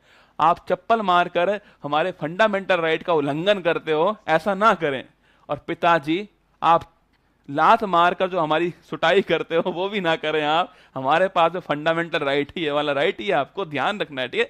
ये 5 अधिकार, ये 5 केस आपकी खोपड़ी में सेट होने चाहिए। आर्टिकल 21 जब भी आए तो ये 5 केस हैं, Puttaswamy case, right to privacy, और वर्किंग प्लेस पर जो आपके महिलाओं के साथ में सेक्सुअल हैरेसमेंट होता है उसको रोकने के लिए, homosexuality is not a crime, ये वाला केस, और सही समय पर इलाज, वो वाला केस आपके, और राइट टू स्लीप, ये 5 केस आपको परीक्षा के लिए सब महत्वपूर्ण आपके। अगर आपको हो तो एक केस और लिख दूं, वो भी पूछ लेता है आपसे, एक केस और लिख लीजिएगा, वो भी एग्जाम वाला पूछता है आपसे। लिखना शुद्ध पर्यावरण, लिखिएगा शुद्ध पर्यावरण में श्वास लेने का अधिकार,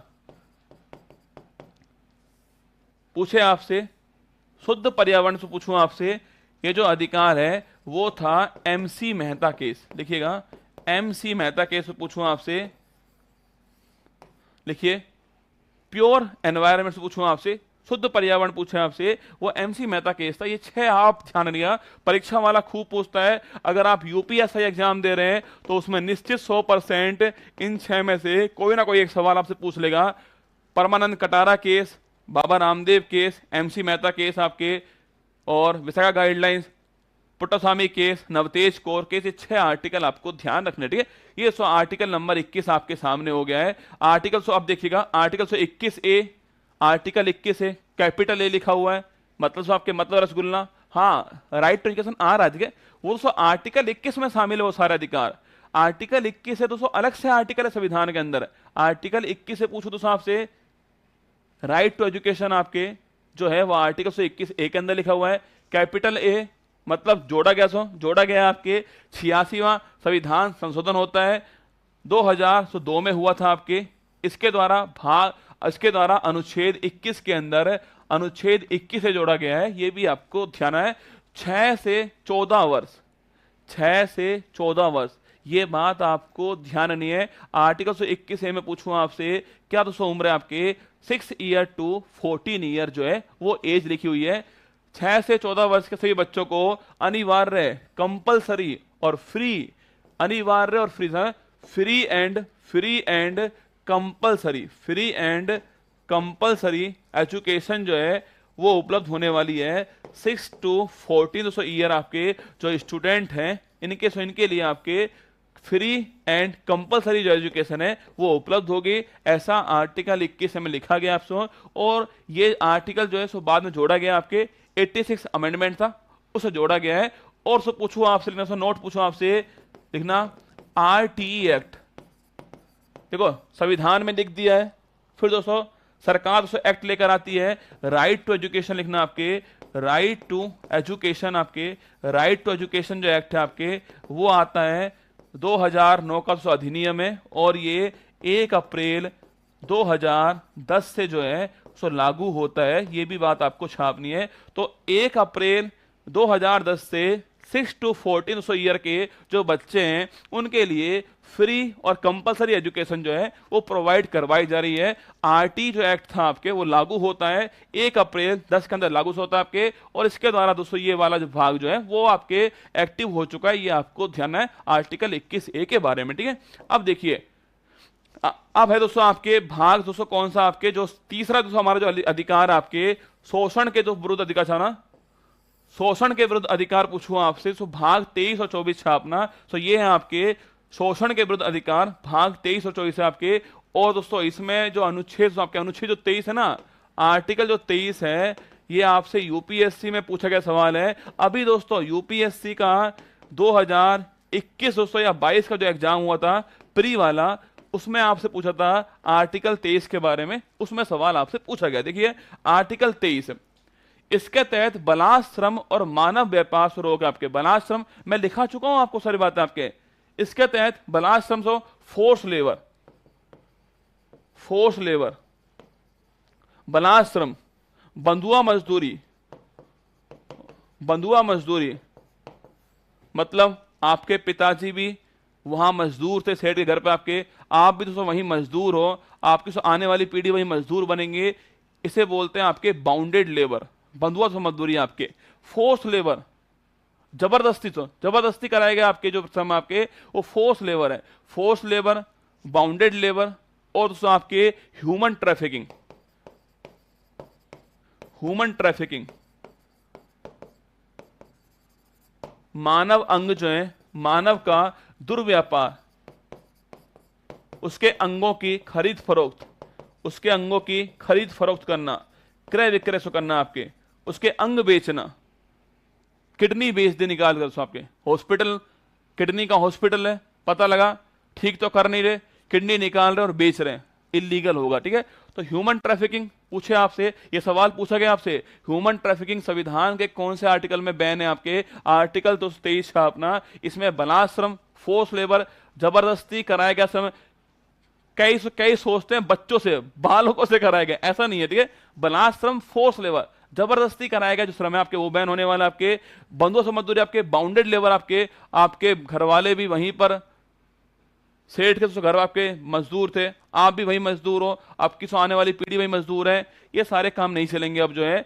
तो फोर्स लेबर, बंधुआ मजदूरी, ह्यूमन ट्रैफिकिंग और मानव दुर्व्यापार, खरीद आपके अंगों का खरीद फरोख्त करना आपके, ये सारे बैन हैं, इन सब के ऊपर प्रतिबंध है। अगर किया तो आपको सजा होने वाली है। ये आर्टिकल 23 के अंदर लिखा हुआ है, महत्वपूर्ण आर्टिकल, आपको ध्यान रखना है आर्टिकल 23 के अंदर, ठीक है। आगे देखिएगा आर्टिकल 224, देखिए आर्टिकल 24, इसके तहत यह प्रावधान किया गया है कि 14 वर्ष से कम आयु, ठीक है, कितना से 14 वर्ष से कम आयु के बच्चों से किसी भी खतरनाक कारखाने में किसी भी प्रकार का कोई कार्य, किसी भी प्रकार का कोई सा कार्य, अगर दोस्तों एज 14 वर्ष से कम दोस्तों एज है तो किसी भी प्रकार का कार्य जो है वो नहीं करवाएंगे। सो इसे बोलते हैं बाल श्रम, चाइल्ड लेबर।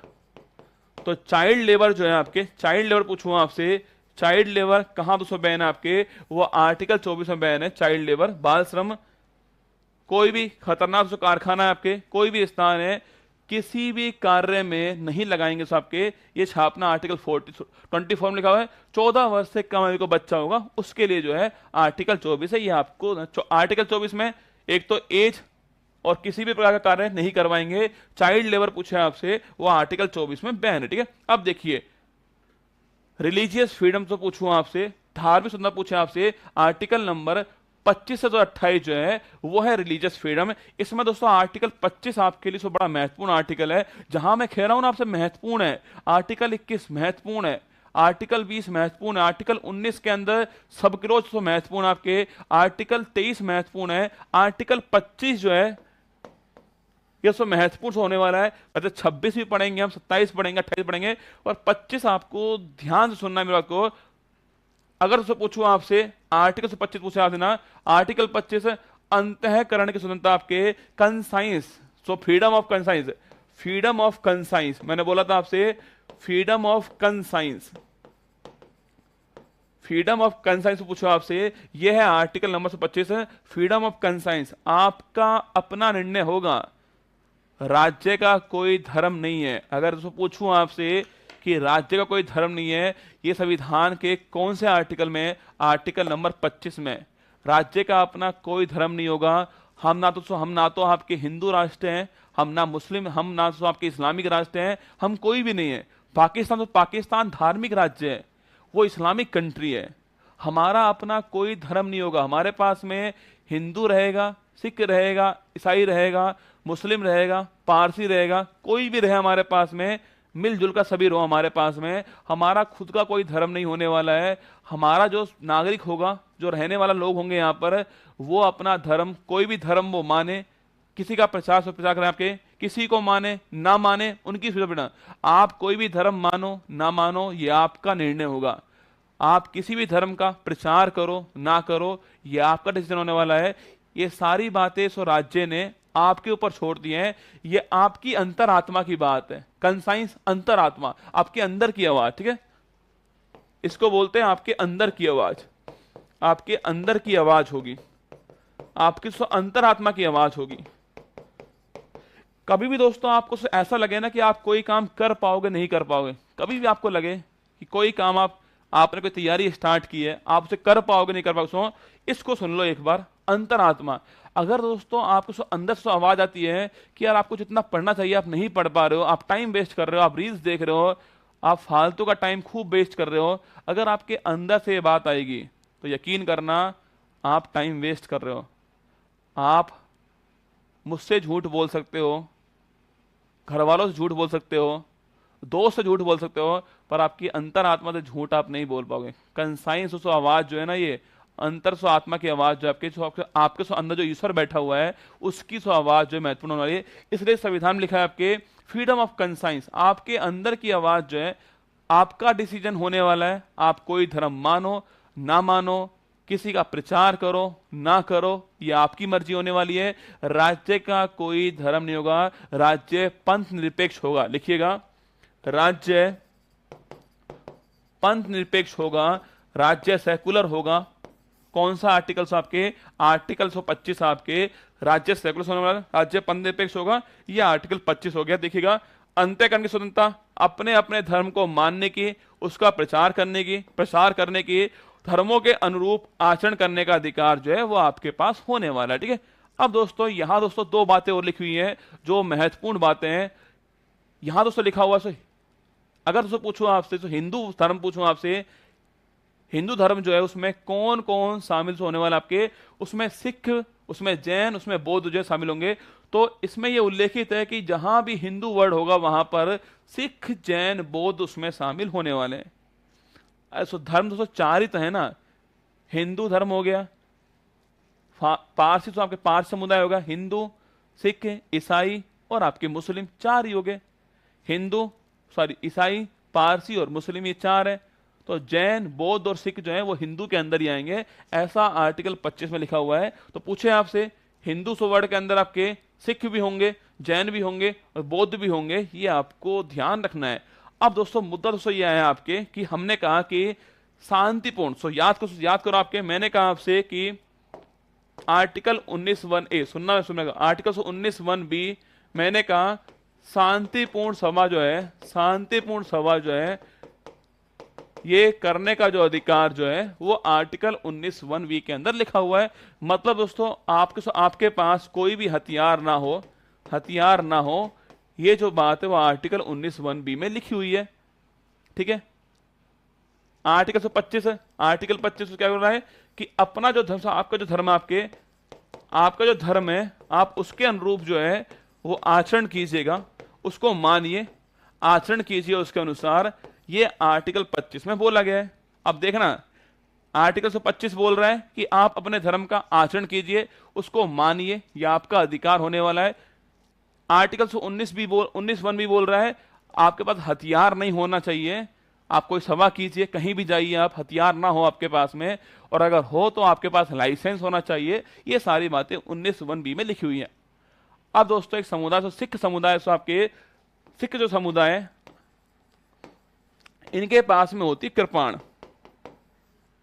इनके पास उसको कृपाण होती है, आपके छोटी सी तलवार जो होती है, कृपाण जो बोलते हैं उसको, वो सो यहां पर होती है। अब समस्या दोस्तों ये आ गई, सिख धर्म वाले लोग बोलते हैं कि हमारे पास आर्टिकल 25 है और कृपाण जो है वो हमारे धर्म का आचरण है। हमारा जो धर्म है उसका जो आचरण है वो कृपाण धर्म, कृपाण उसके अंदर शामिल है आपके, तो हम तो कृपाण रखेंगे। और सरकार बोल रही है आपके पास हथियार नहीं होना चाहिए। बड़ी दोस्तों भी बहस हुई उसके ऊपर, बड़ी दोस्तों बहस हुई। फिर दोस्तों सुप्रीम कोर्ट ने कहा कि सुप्रीम कोर्ट ने कहा कि जो सिख धर्म के जो लोग हैं आपके, वो 5 ककार धारण करते हैं, जिसमें होती हैं केश 5 कै जो है ना, केश कंगा कृपाण, केश कंगा कृपाण कच्छा, केश कंगा कृपाण कच्छा और कड़ा। ये जो केश कंगा कृपाण कच्छा कड़ा सो ये जो 5 जो चीजें आपके, वो सिख धर्म के मूलभूत पार्ट हैं। मतलब दोस्तों जिस दिन दोस्तों सिख धर्म स्टार्ट हुआ है उस दिन ये भाग थे, उस दिन ये 5 पार्ट थे। तो सिख धर्म के लोग इन 5 चीजों को धारण कर सकते हैं। इसलिए दोस्तों कभी दोस्तों देखना, दोस्तों आप एयरपोर्ट जाओगे तो वहां पर आपके पास में अगर छुरी है तो उस छुरी को रखवा लेंगे, जाने नहीं देंगे। लेकिन दोस्तों अगर सिख धर्म से लोग हैं आपके, उनके पास में छुरी है तो वो जाएगी अंदर, कृपाण जाएगी उनके साथ में अंदर। तो कृपाण को आप नहीं रोक सकते सिख धर्म के लोगों के लिए, ऐसा सुप्रीम कोर्ट ने कहा है। लिखा हुआ यहां पर देखिए, लिखा हुआ यहां पर, इसमें यह भी उल्लेखित है कि सिखों के एक द्वारा कृपाण को धारण करना धर्म के अनुरूप आचरण है। कृपाण दोस्तों उनका जो धर्म है उसका मूलभूत अंग है। कृपाण उसका मूलभूत अंग है, उसका आप आचरण कर सकते हो, ऐसा कहा गया। ठीक है, अब सुनना दोस्तों, एक कहानी सुना रहा हूं आपको, बड़ी मजेदार कहानी है। मैंने कहा कि जो सिख धर्म के लोग हैं उनको ये परमिशन दी गई कि आप कृपाण धारण कीजिए, आपका जो धर्म है उसका मूलभूत अंग जो है कृपाण है, ये बोला गया। ठीक है, अब दोस्तों देखिएगा, कुछ दोस्तों लोग आपके हिंदू धर्म के और कुछ लोग मुस्लिम धर्म के जो है वो पहुंच के सुप्रीम कोर्ट, सुनना, वो पहुंच के सुप्रीम कोर्ट। हिंदू धर्म से वाले बोल रहे हैं कि हम जो है जो हनुमान चालीसा है उसको लाउड स्पीकर से कराएंगे। ठीक है, हम कराएंगे, इसको स्पीकर से करवाएंगे, जो भी हमारी आरती है उसको हम स्पीकर लगवाएंगे और खूब करवाएंगे। हमारी इच्छा है।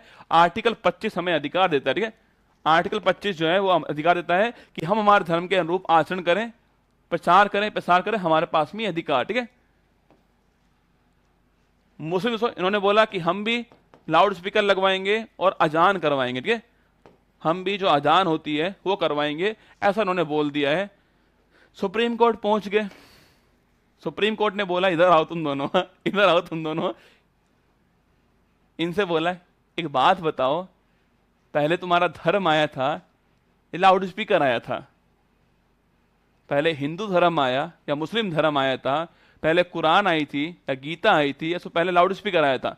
तो दोनों बोले पहले कुरान आया था, पहले गीता आई थी। तो सुप्रीम कोर्ट ने बोला कि जब लाउड स्पीकर नहीं आया था तब भी तो आरती और अजान होती थी ना, तो ये तुम्हारा मूलभूत अंग कैसे हुआ? ये फैशन हो गया तुम्हारा। इनको बाहर निकाल दिया सुप्रीम कोर्ट ने, बाहर निकलो तुम लोग जो है। तो जो धर्म का जो मूल अंग है आपके, सिख धर्म जब बना तो उनके हाथ में कृपाण थी, केस थे, 5 चीजें आई थी, कृपाण, केस, कंगा, कच्छा, कड़ा, ये 5 चीजें आई थी सिख धर्म के अंदर। तो वो शामिल है धर्म का, वो मूलभूत अंग है। ये लाउड स्पीकर धर्म का मूलभूत अंग नहीं है। ये बात आपको ध्यान रखनी है। आर्टिकल 25 के तहत ये विवाद हुआ था। ठीक है, आगे देखिए, आर्टिकल 26 पूछूं आपसे। 25 में फ्रीडम ऑफ कंसाइंस, ये बड़ा महत्वपूर्ण, सबके सिख धर्म के लोग कृपाण कर सकते हैं धारण आपके। थर्ड, हिंदू के अंदर हिंदू, बौद्ध, जैन तीनों शामिल हैं।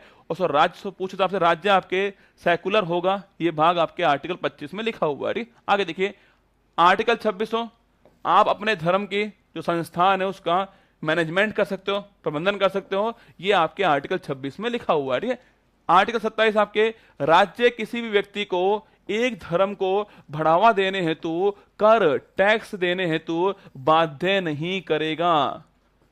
धर्म के नाम पर कोई भी टैक्स जो है सो नहीं लिया जाएगा, आपसे वसूल नहीं करेंगे, आपको बाध्य नहीं करेंगे धर्म के नाम पर टैक्स नहीं ले। जैसे एग्जाम्पल जजिया कर, जो कि दोस्तों गैर जो मुस्लिम थे आपके, जो गैर मुस्लिम थे उनसे जो टैक्स लेता थे आपके, उसे बोलते थे जजिया कर। आपके ऐसे टैक्स नहीं लगेंगे आप दोस्तों, आपके धर्म के नाम पर कोई भी टैक्स नहीं ले जाएगा। लेकिन दोस्तों फीस ले सकते हैं, मैंने उस दिन बोला फीस ले सकते हैं, शुल्क ले सकते हैं आपसे, फीस ले सकते हैं, शुल्क ले सकते हैं। आप मंदिर में गए, बाहर आपने सो जूते आपके बॉक्स में रखवा दिए, उन्होंने आपसे पैसा ले लिया, आप सुप्रीम कोर्ट गए, गजब हो गया हमारे साथ में, हम तो मंदिर गए थे, हमारा धर्म है, और वहां बाहर प्रसाद के पैसे ले लिए हमसे, जूते के पैसे ले लिए रखने के आपके, तो ले सकते हैं, फीस ले सकते हैं। फीस लेंगे वो आपसे, आपको सर्विस देंगे तो आपसे फीस लेंगे। फीस किसकी है? फीस सर्विस की तो होती है आपके, मैं आपको पढ़ा रहा हूं, सर्विस दे रहा हूं, आपने मुझे फीस दी है, ये तो फीस होती है आपके, आपको फीस देनी पड़ेगी। लेकिन टैक्स नहीं लेंगे आपसे कोई भी, फीस आपसे लेंगे, प्रसाद का फीस लेंगे आपसे, जो भी फीस बनेगी वो फीस आपसे ले सकते हैं मैनेजमेंट वाले लोग जो हैं, लेकिन फीस ले सकते हैं, टैक्स नहीं लेंगे, ये आपको छापना है। ठीक है, कभी कभी सवाल पूछ लेता है क्या नहीं लेंगे, फीस लेंगे, टैक्स नहीं लेंगे, ये आर्टिकल 27 के अंदर लिखा हुआ है। ठीक है, अब देखिए शिक्षा और संस्कृति का जो अधिकार आपके एजुकेशन और जो आपके कल्चर है, इसका जो अधिकार है वो आर्टिकल 29-30 में लिखा हुआ है। और सो आपके ये किसके, ये जो माइनॉरिटी है आपके, जो अल्पसंख्यक हैं, उनके लिए जो आर्टिकल लिखना आपसे, माइनॉरिटी अल्पसंख्यक से पूछूं आपसे, इनके लिए आर्टिकल कौन सा है, वो है आर्टिकल नंबर 29-30। एग्जाम में खूब पूछता है, हम कम पढ़ते हैं, एग्जाम वाला खूब पूछता है पर हम पढ़ते कम है इसके बारे में। आर्टिकल 29 और 30 के बारे में, शिक्षा और संस्कृति का जो अधिकार पूछूं आपसे, आर्टिकल 29-30 में लिखा हुआ है। देखिए आर्टिकल 29 पूछूं आपसे, देखना आर्टिकल 29 है, सभी माइनॉरिटी, माइनॉरिटी कौन कौन सी है लिखना, मुस्लिम है, मुस्लिम है, जैन है, बौद्ध है, मुस्लिम जैन बौद्ध सिख, सिख हैं, ईसाई हैं और पारसी हैं, 6 समुदाय। ठीक है, तो वर्तमान में भारत के अंदर 6 जो है वो माइनॉरिटी हैं, जिसकी पॉपुलेशन 50% से कम है, तो माइनॉरिटी है, एक की अधिक है, हिंदुओं की बाकी कम है। तो मुस्लिम, जैन, सिख, बौद्ध, ईसाई, फारसी, ये 6 जो हैं सो माइनॉरिटी होने वाले हैं, ये आपको ध्यान रखना है। ठीक है, मैंने कहा कि आर्टिकल 29 आपके सभी माइनॉरिटीज को अपनी भाषा, ये तीनों वर्ड आपको ध्यान रखने हैं। आपसे पूछेगा आर्टिकल 29 में क्या नहीं लिखा हुआ, भाषा लिखी हुई है, लिपि जो मैं लिख रहा हूं ये लिपि है, भाषा, लिपि और संस्कृति। सवाल फिर कर रहा हूं, बारीक सवाल है, भाषा, लिपि और संस्कृति जो है उसका संरक्षण जो है, इसका जो अधिकार है वो सभी तो सब माइनॉरिटी को दिया गया है, ये आपको छापना है। तो सभी अल्पसंख्यकों को अपनी भाषा, लिपि और संस्कृति को बनाए रखने का अधिकार जो है वो होगा, ये आर्टिकल 29 के अंदर लिखा हुआ है। भाषा, लिपि और संस्कृति, ये तीनों वर्ड आपकी खोपड़ी में सेट कर लेना। भाषा, लिपि और संस्कृति, जो मैं बोल रहा हूं वो भाषा है, जो मैं लिख रहा हूं वो लिपि है, और जो आपको दिख रहा है ये मेरी संस्कृति है। तो मैं अपनी भाषा, मैं अपनी लिपि और मैं अपनी संस्कृति जो है उसको बनाए रखूंगा, पूरी कोशिश करूंगा उसके लिए, ये मेरे पास में अधिकार आर्टिकल 29 से दिया गया है। तो भाषा, लिपि और संस्कृति तीनों वर्ड आपको ध्यान रखना है। ठीक है, आर्टिकल 30, आर्टिकल 30 है ना आपके, सभी माइनॉरिटीज को अपने शिक्षण संस्थान को स्थापना करना, उनकी स्थापना करना और उसका प्रबंधन करने का जो अधिकार है वो आर्टिकल 30 के सभी तो माइनॉरिटी जो आपके, उनको आपके जो उनके एजुकेशनल जो इंस्टीट्यूट है आपके, इसकी वो स्थापना करें,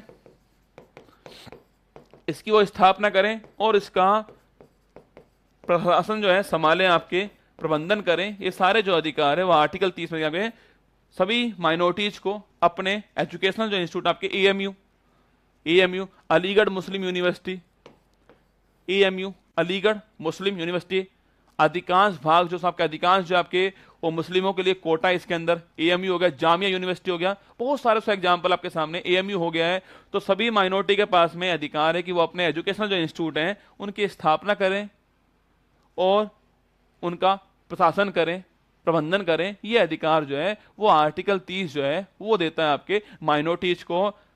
सवाल से पूछता है आपके कि मदरसों में दी जाने वाली इस्लामिक शिक्षा का जो आधार है वो आर्टिकल 30 है। लिख लो सब, कभी सवाल से पूछे आपसे कि मदरसों में दी जाने वाली, मदरसा मुस्लिमों के लिए, मुस्लिम माइनॉरिटी लिखा हुआ है, माइनॉरिटी अपना एजुकेशनल इंस्टीट्यूट, इसकी स्थापना कैसा है, तो मदरसों में दी जाने वाली इस्लामिक शिक्षा जो है उसका जो आधार है वो आर्टिकल 30 है। ये आपको ध्यान रखना है, महत्वपूर्ण आर्टिकल है। तो पूछो दोस्तों, कभी से पूछ ले आपसे कि मदरसों में जो शिक्षा दी जाती है आपके उसका आधार कौन सा आर्टिकल है, तो आर्टिकल 30 उसका आधार है, ये आपको ध्यान रखना है। अब दोस्तों आता है आर्टिकल 231, कौन सा दोस्तों, अब आता है आपके आर्टिकल 31। देखिए आर्टिकल 231 पूछूं आपसे, आर्टिकल 31 आपके ये था संपत्ति का अधिकार, ये था संपत्ति का अधिकार। आज थोड़ा लेट तक पढ़ेंगे हम, जो है फंडामेंटल राइट पूरे करने वाले हैं, ठीक है। कल की छुट्टी है आपकी तो आज पूरा कर देंगे इसको। मैंने कहा आपसे संपत्ति का अधिकार पूछूं आपसे, संपत्ति का अधिकार एक फंडामेंटल राइट था संविधान के दौरान आपके, ये आर्टिकल 31 में लिखा हुआ था, ठीक है। राइट टू प्रॉपर्टी जब फंडामेंटल राइट जो आपके मूल संविधान था उसमें लिखा हुआ था आर्टिकल 231 में आपके, और आर्टिकल 19(1)(f) में, आर्टिकल 19(1)(f) में भी यही बात लिखी हुई थी, ये आपको ध्यान रखना है। लेकिन दोस्तों 44वां संविधान संशोधन हुआ है 1978, लागू कब होता है 79, ठीक है। तो 44 अमेंडमेंट होता है, और मैंने पूछा आपसे इसके द्वारा संपत्ति का अधिकार आपके, संपत्ति का जो अधिकार आपके, संपत्ति का जो अधिकार है वो दोस्तों आपके फंडामेंटल राइट जो है वो नहीं रहता आपके। और एक नया आर्टिकल आपके आर्टिकल 300A जो है वो जुड़ गया आपके, और इसमें संपत्ति का जो अधिकार है उसको विधिक अधिकार बनाया गया, ठीक है। संपत्ति का जो अधिकार है उसको लीगल राइट जो है, विधिक जो अधिकार है वो बना दिया गया है, ये आपको ध्यान है। तो विधिक अधिकार जो है बन चुका है, ये आपको छापना है, ठीक है। तो ये है आर्टिकल 31 आपके सामने, संपत्ति का अधिकार था। अब दोस्तों फंडामेंटल राइट नहीं बचा है, 44वां अमेंडमेंट आपके आर्टिकल 300 शामिल किया गया, संपत्ति का अधिकार जो है वो लीगल राइट बन चुका है, ये आपको छापना है। तो आर्टिकल 31 और आर्टिकल 19(1)(f) जो है उसके अंदर जो है संपत्ति का अधिकार था पहले, अब नहीं है, अब समाप्त हो चुका है आपके, और आपके फंडामेंटल राइट नहीं रहेगा, आपके लीगल राइट बन गया, ये आपको ध्यान रखना है, ठीक है। अब देखिए आर्टिकल 32, ये सारी बात बोल दी मैंने आपको। आर्टिकल 32 सबसे महत्वपूर्ण, जितने भी आपने मौलिक अधिकार पढ़े, सुन लो मेरा, जितने भी दोस्तों आपने मौलिक अधिकार पढ़े हैं, चाहे समानता पढ़ा, चाहे फ्रीडम आपने पढ़ा, चाहे दोस्तों आपने धार्मिक फ्रीडम आपने पढ़ा, या आपकी आपने या फिर माइनॉरिटी के लिए पढ़ा, कोई भी आपने पढ़ा है, अगर आर्टिकल 32 आपके पास में नहीं होगा सारे अधिकार बेकार हैं। सुन लो, अगर दोस्तों आर्टिकल 32 आपके पास में नहीं है तो आपके सारे फंडामेंटल राइट बेकार थे। मैंने कहा आपसे राज्य ये नहीं करेगा, राज्य भेदभाव नहीं करेगा, कर लिया तो क्या करोगे बताओ। अगर दोस्तों ये आर्टिकल तो नहीं है, मैंने बोला राज्य ये नहीं करेगा और कर लिया तो, राज्य आपके साथ में भेदभाव नहीं करेगा, कर लिया तो, राज्य आपको पब्लिक एम्प्लॉयमेंट में समान अवसर देगा, नहीं दिए तो, राज्य छुआछूत नहीं करेगा, कर दी तो छुआछूत, राज्य उपाधि का अंत करेगा, नहीं किए तो, राज्य आपको घूमने की फ्रीडम देगा, नहीं दी तो, आपको नहीं करा तो बताओ। अगर दोस्तों स्टेट ने नहीं किया तो क्या करोगे आपके, तो आपके पास में अधिकार है आर्टिकल 32 के पास में, अगर आपके फंडामेंटल राइट का उल्लंघन दोस्तों होता है, आपके अगर आपके मौलिक अधिकार का उल्लंघन होता है तो आपके पास में अधिकार है कि आप जाइए कोर्ट के अंदर से, और सुप्रीम कोर्ट आपके आर्टिकल 132 आपके आपको गारंटी देगा। गारंटी, गारंटी वर्ड लिखा आपको, आपको गारंटी देगा कि आपके फंडामेंटल राइट जो हैं वो वापस प्रभावी हो, वापस लागू हो। ये गारंटी सुप्रीम कोर्ट आर्टिकल 132 देने वाला है। और दोस्तों इसके तहत आपके सुप्रीम कोर्ट आपके 5 रिट जारी करने वाला है। तो ये रिट जो है आपके, जो 5 रिट हैं वो आर्टिकल 32 में लिखी हुई है। संवैधानिक उपचारों का अधिकार, constitutional remedies, right to constitutional remedies, बड़ा ही महत्वपूर्ण आर्टिकल आपके, राइट टू कॉन्स्टिट्यूशनल रेमेडीज, संवैधानिक उपचारों का जो अधिकार है वो आर्टिकल 32 में बोला गया। ठीक है, अगर आपके मौलिक अधिकार का उल्लंघन होता है तो आप आर्टिकल 32 से सुप्रीम कोर्ट जाइए। सुप्रीम कोर्ट आपके मौलिक अधिकार को वापस दिलवाने की आपको गारंटी देने वाला है। गारंटी वर्ड सुन रहे हो मेरे को, सुप्रीम कोर्ट आपको गारंटी देगा कि आपके फंडामेंटल राइट आपको वापस मिले सो। और दोस्तों इसके लिए सुप्रीम कोर्ट जो है 5 रिट जारी करने वाला सो। इसे बोलते हैं आर्टिकल 132 आपके राइट टू कॉन्स्टिट्यूशनल रेमेडीज सो। और दोस्तों इसलिए डॉक्टर भीमराव अंबेडकर जी ने पूछे आपसे संविधान की आत्मा किस दोस्तों अनुच्छेद आपके, वो इसको कहा। ठीक है, तो डॉक्टर भीमराव अंबेडकर जी जो है आपके, इन्होंने आपके संविधान की जो आत्मा है पूछे आपसे किस अनुच्छेद का आपके, वो आर्टिकल 32 का है, संविधान की आत्मा। ये भी आपको ध्यान रखना है। ठीक है, हाँ, एक बच्चा बार बार लिख रहा है गुरुजी किसको कहा है, प्रभु इसको कहा है। ठीक है, आजकल ये नहीं पूछता आपसे किसको कहा है, वो आपसे पूछेगा ये 5 रिट जो है इनका क्या मतलब है। ये 5 रिट जारी करेगा वो कौन कौन से रिट है पहली बात तो, और सो मतलब क्या है उसका, ये आपसे पूछने वाला है। ठीक है, देखिएगा डॉक्टर अंबेडकर जी ने कहा है अनुच्छेद 32 को संविधान का हृदय और आत्मा का है। ये बात आपको छापना है, क्योंकि दोस्तों अगर आपके फंडामेंटल राइट जो है उसका उल्लंघन होता है तो उनको वापस दिलवाने की गारंटी जो है वो दोस्तों आपके आर्टिकल 32 आपको प्रदान करेगा। मैं लिख दूं इस बात को, अगर मौलिक अधिकार का उल्लंघन होता है, अगर मौलिक अधिकार का उल्लंघन होता है तो सुप्रीम कोर्ट अनुच्छेद 32 के द्वारा मौलिक अधिकारों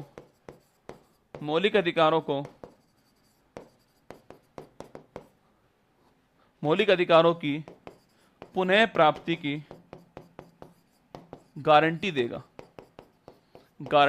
है। अगर आपके फंडामेंटल राइट जो है उनका उल्लंघन होता है तो सुप्रीम कोर्ट आपको गारंटी देता है कि आपको वो फंडामेंटल राइट दिलवाएगा।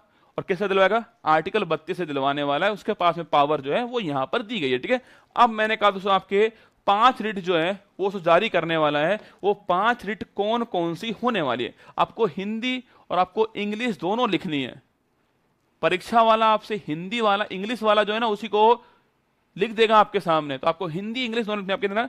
5 रिट जो है आपके 5 रिट आपके जारी करने वाला है सुप्रीम कोर्ट। वो 5 कौन कौन सी है, एक तो है बंदी प्रत्यक्षीकरण, इसको बोलते हैं हैबियस कॉर्पस, इसे बोलते हैं हैबियस कॉर्पस। तो एक तो कौन सी है, बंदी प्रत्यक्षीकरण, हैबियस कॉर्पस, नाम में ही इसका अर्थ लिखा हुआ है। ठीक है, सेकंड परमादेश मैंडमस, ठीक है, परमादेश मैंडमस। थर्ड दोस्तों ने आपके थर्ड लिखना अधिकार प्रक्षा, क्यों वारंटो,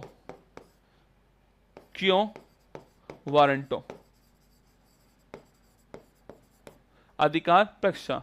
फोर्थ लिखना प्रतिषेध, प्रोहिबिशन, प्रतिषेध, प्रोहिबिशन। फिफ्थ लिखना उत्प्रेषण, हैबियस कॉर्पस, मैंडमस, क्यों वारंटो, और आपके प्रतिषेध, प्रोहिबिशन, और आपके उत्प्रेषण, सैरिसरी। ठीक है। ये 4-5 जो रिट है आपके सामने, वो 5 रिट जो है वो सुप्रीम कोर्ट जारी करने वाला है। पहला पॉइंट है आपके बंदी प्रत्यक्षीकरण, हैबीज कॉर्पस। बंदी, जिसको बंदी बनाया गया उसको प्रत्यक्ष कीजिए। प्रत्यक्षीकरण तो लिखना सो जो बंदी होगा, जो बंदी होगा उसको, बंदी को सशरीर उपस्थित कीजिए। बंदी को, यहां दोस्तों बंदी का मतलब मनुष्य है, कहीं आप कुछ और सोच रहे हो वो वाला मतलब नहीं है, ठीक है। कहीं आप सोच रहे हो आपकी बंदी ना, बंदी मतलब जो इसको बंदी बनाया गया है, जो पीड़ित है, जो पीड़ित लिख लो ना, तो पीड़ित को सशरीर जो है उपस्थित करना जो है वो दोस्तों आपके आर्टिकल 32 जो है उसकी पहली जो आपके रिट है वो है पीड़ित को, जो बंदी है उसको सशरीर आपको उपस्थित करना है कोर्ट के अंदर। यह है दोस्तों आपके पहला पॉइंट। सुनिएगा, मान लो आपका दोस्त है, पुलिस उसको उठा के ले गई। मान लो आपका दोस्त था, पुलिस उसको उठाकर ले गई, आपको बताया नहीं, ना उसको वकील दिया, ना उसको कुछ किया आपके। अब आप ढूंढ रहे हो कहाँ गया आपका दोस्त। 24 घंटे हो चुके हैं, ना तो आपके दोस्त को पुलिस ने कोर्ट में प्रस्तुत किया है, जो भी मजिस्ट्रेट सामने, तो आप जाओ सुप्रीम कोर्ट में। आप बोलिएगा कि आपका दोस्त जो है वो गायब हो चुका है। सुप्रीम कोर्ट लगाएगी रिट, कौन सी, हैबीज कॉर्पस, और पुलिस को बोलेगी जो भी बंदी है ना उसको कोर्ट में प्रस्तुत करो 24 घंटे के अंदर, और करना पड़ेगा उसको। यह है रिट आपके। अब आप पूछोगे सर ये जो रिट होगी उसको कहने के लिए कौन जाएगा, क्या पीड़ित खुद जाएगा? पीड़ित दोस्तों है ही नहीं, गायब है, कोई भी जाए, इसमें पावर दोस्तों दी गई है आपके, कोई भी जाए, उस पीड़ित का दोस्त जाए, घर वाले जाए उसके, कोई भी जाए, या कोई भी ना जाए, कोर्ट स्वतः ही संज्ञान ले लेगी। कोर्ट को तो पता लगा कि आपका दोस्त गायब हो गया है, पेश नहीं हुआ वो कहीं पर भी, तो कोर्ट खुद बोलेगी लाओ उसको। तो अगर दोस्तों किसी को बंदी से बनाया गया आपके, तो सशरीर उसको कोर्ट में प्रस्तुत करो 24 घंटे के अंदर, वो है आपके हैबीज कॉर्पस। ये ऑप्शन, ये होगी पहली रिट आपके। बंदी प्रत्यक्षीकरण, पीड़ित या बंदी को सशरीर आपको उपस्थित करना है, ये है आपके पहला पॉइंट, बंदी प्रत्यक्षीकरण, ठीक है। अब आप पूछोगे सर मान लो तमिलनाडु में जो है कोई आपके से गिरफ्तार हुआ, तमिलनाडु में किसी को बंदी बनाया, सुप्रीम कोर्ट दिल्ली के अंदर है, कैसे जाएगा?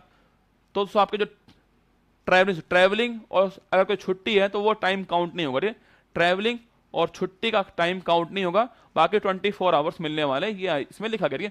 परमादेश, मैंडमस, हम तुम्हें परम आदेश देते हैं, ठीक है, हम तुम्हें परम आदेश देते हैं। परम मतलब सर्वोच्च, परम मतलब अंतिम, सर्वोच्च है, हम तुम्हें परम आदेश देते हैं। मान लो दोस्तों आपके गांव में पटवारी है और वो काम कर ही नहीं रहा, अपना जो काम दिया गया उसको कोई काम नहीं कर रहा वो, तो आप जाओ सुप्रीम कोर्ट में, आप बोलो कार्ड में गए कि ये हमारे फलाना गांव में ये पटवारी है, काम नहीं कर रहा है। सुप्रीम कोर्ट रिट जारी करेगा परमादेश, बोलेगा हम तुम्हें परम आदेश देते हैं, करो वो काम जा करके, आपका जो काम है वो कीजिए, हम तुम्हें आदेश देते हैं, परम आदेश, सर्वोच्च आदेश देते हैं, परमादेश। सेकंड है, ठीक है। थर्ड है अधिकार पक्षता, ये खतरनाक है आपके। थर्ड है अधिकार पक्षता, तुम्हें क्या हक था, ये इसका मतलब है तुम्हें क्या हक था।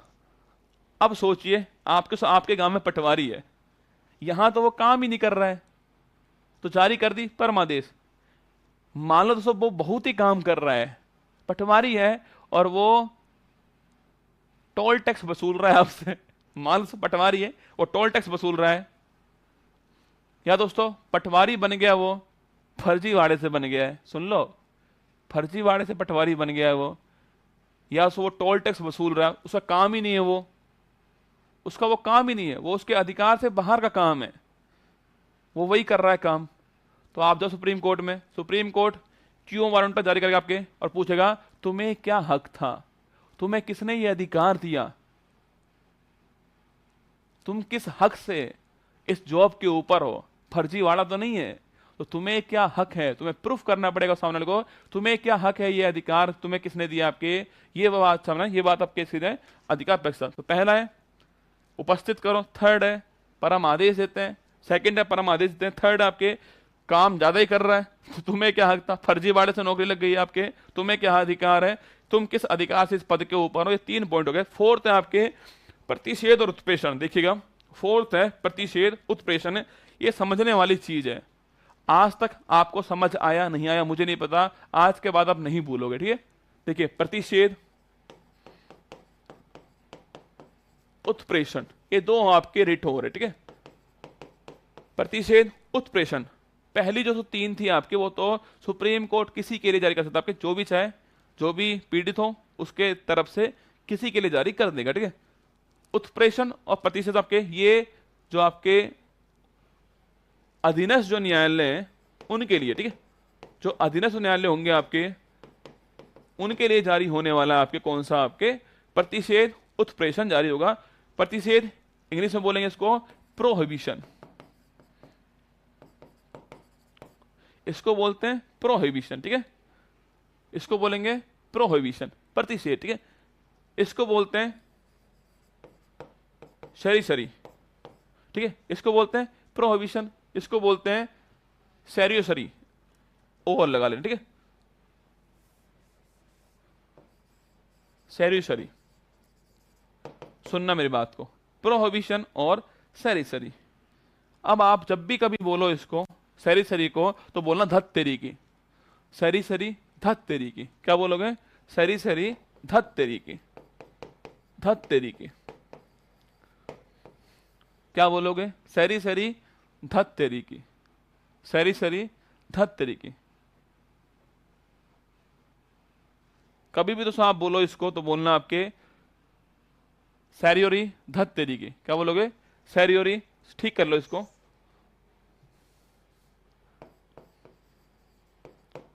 हाँ ये लिखो इसको, सैरियोरी। क्या बोलोगे, सैरियोरी धत तेरी की। बोलो, सैरियोरी धत तेरी की, सैरियोरी धत तेरी की। आप बोलोगे सर क्या करवा रहे हो आप, बेटा यही जादू है, काला जादू बोलते हैं इसको, काला और जादू, ठीक है। सैरियोरी धत तेरी की। अब सुनना दोस्तों, आपके कंडीशन देखिएगा, ये दोस्तों ये पानी है, ये दोस्तों पानी है, और ये रसगुल्ला इसका ये ब्रिज है, ठीक है, इसमें ब्रिज है और ये पानी है। आपका दोस्त जो है, आपका दोस्त जो है, 2 कंडीशन देखना आपके, आपका दोस्त यहां पर खड़ा हुआ है, ठीक है, ये आपका दोस्त हो गया है, और आप खड़े हो यहां पर, ये आप हो चुके हो, ठीक है, ये आप हो चुके हो। मैंने कहा आपसे ये तो आपका दोस्त हो चुका है, ये तो आप हो चुके हो, ठीक है। अब दोस्तों देखना, ये आपके, ये है तालाब, कुछ भी मान लीजिए, तालाब है, नाला है, नाला मान लो। ये दोस्तों ये है नाला, आपका दोस्त नाले में कूदने वाला है, ठीक है, आपका दोस्त जो है उसको परेशान हो चुका है गर्लफ्रेंड से, और वो नाले में कूदने वाला है, ठीक है। अब आप उसके पीछे पीछे भाग रहे हो, और वो सो आगे के भाग रहा है। आपके 2 कंडीशन होने वाली है आपके, एक तो वो कूद गया है,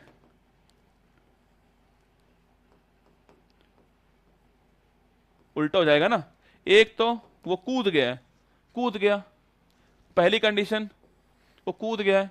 सेकंड दोस्तों आपके, वो कूदने वाला है, सेकंड वो कूदने वाला है। ध्यान से देखना, आपका दोस्त है, नाले में कूद रहा है, पहली कंडीशन वो कूद गया है, पहली कंडीशन कूद गया है, और सेकंड कूदने वाला है, कूदने वाला है। 2 कंडीशन आप सामने, पहली आपके कूद गया, सेकंड है कूदने वाला है। अब दोस्तों आप किसमें बोलोगे रुको, आप किसमें बोलोगे रुको, और आप किसमें बोलोगे धत तेरी की। अरे इसमें बोलोगे ना कूद गया है, धत तेरी की, क्या करें आप, धत तेरी की, कूद गया है, तो दोस्तों आप बोलोगे यहां पर, यहां बोलोगे आप धत तेरी की। क्या बोलोगे, धत तेरी की, कूद गया, आप तो आप भाग रहे हो उसके पीछे पीछे, वो कूद चुका है, धत तेरी की, कूद गया, लेकिन उसको कूदने वाला है, आप बोलोगे रुको, क्या बोलोगे? रुको। अरे यही बोलोगे ना, कूद गया है, धत तेरी की, कूद गया, अब तो क्या करें? कूदा नहीं है, कूदने वाला है, आप बोलोगे रुको, रुक जाओ। तो मैंने कहा आपसे धत तेरी की सैरियोरी, धत तेरी की, ये हो गया है उत्प्रेषण, और रुको ये हो गया प्रोहिबिशन, प्रतिषेध, रोक लिया उसको, प्रोहिबिशन, और ये हो गया है सैरिसरी। आप बोलोगे सर इसका क्या मतलब हुआ है? अगर दोस्तों अधीनस्थ न्यायालय ने डिसीजन दे दिया है, अधीनस्थ न्यायालय ने आपके डिसीजन दे दिया है, जो लोअर कोर्ट है सो आपके वो डिसीजन दे चुकी है, वो अपने क्षेत्र अधिकार का उल्लंघन कर चुकी है, तो जारी कौन सी होगी? तो जारी होगी उत्प्रेषण। लेकिन दोस्तों अभी डिसीजन नहीं दिया है, डिसीजन देने वाली है, तो कौन सा होगा? प्रतिषेध। दो रिट है ये, एक जारी होगी क्षेत्र अधिकार का उल्लंघन कर चुके हैं तो ये वाली, और नहीं किया है करने वाले तो वो वाली होगी। समझ में आया आपको ये बात? बड़ा दोस्तों इसमें कंफ्यूजन रहता है लोगों को, कौन सा प्रतिषेध होगा, किस में उत्प्रेषण होगा, ये बात आपको आज से ध्यान रखनी है। मजा आया तो एक बार दिल भेज दो कमेंट बॉक्स के अंदर, इसको बनाना है आपको, है ना? मैं लिख रहा हूं दोस्तों यहां पर, प्रतिषेध अधीनस्थ न्यायालय, अधीनस्थ न्यायालय क्षेत्र अधिकार का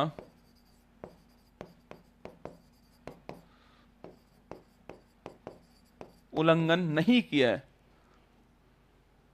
अधीनस्थ न्यायालय ने क्षेत्र अधिकार का उल्लंघन अभी नहीं किया है, अभी नहीं किया है, उसी के दौरान करने वाला है, बस उसी के दौरान जो है वो रिट जारी जो होगी वो होगी आपके प्रोहिबिशन। ठीक है, रुको, प्रोहिबिशन, रुको, निर्णय मत दो, रुक जाओ। ठीक है, उत्प्रेषण क्षेत्राधिकार का उल्लंघन कर चुका है,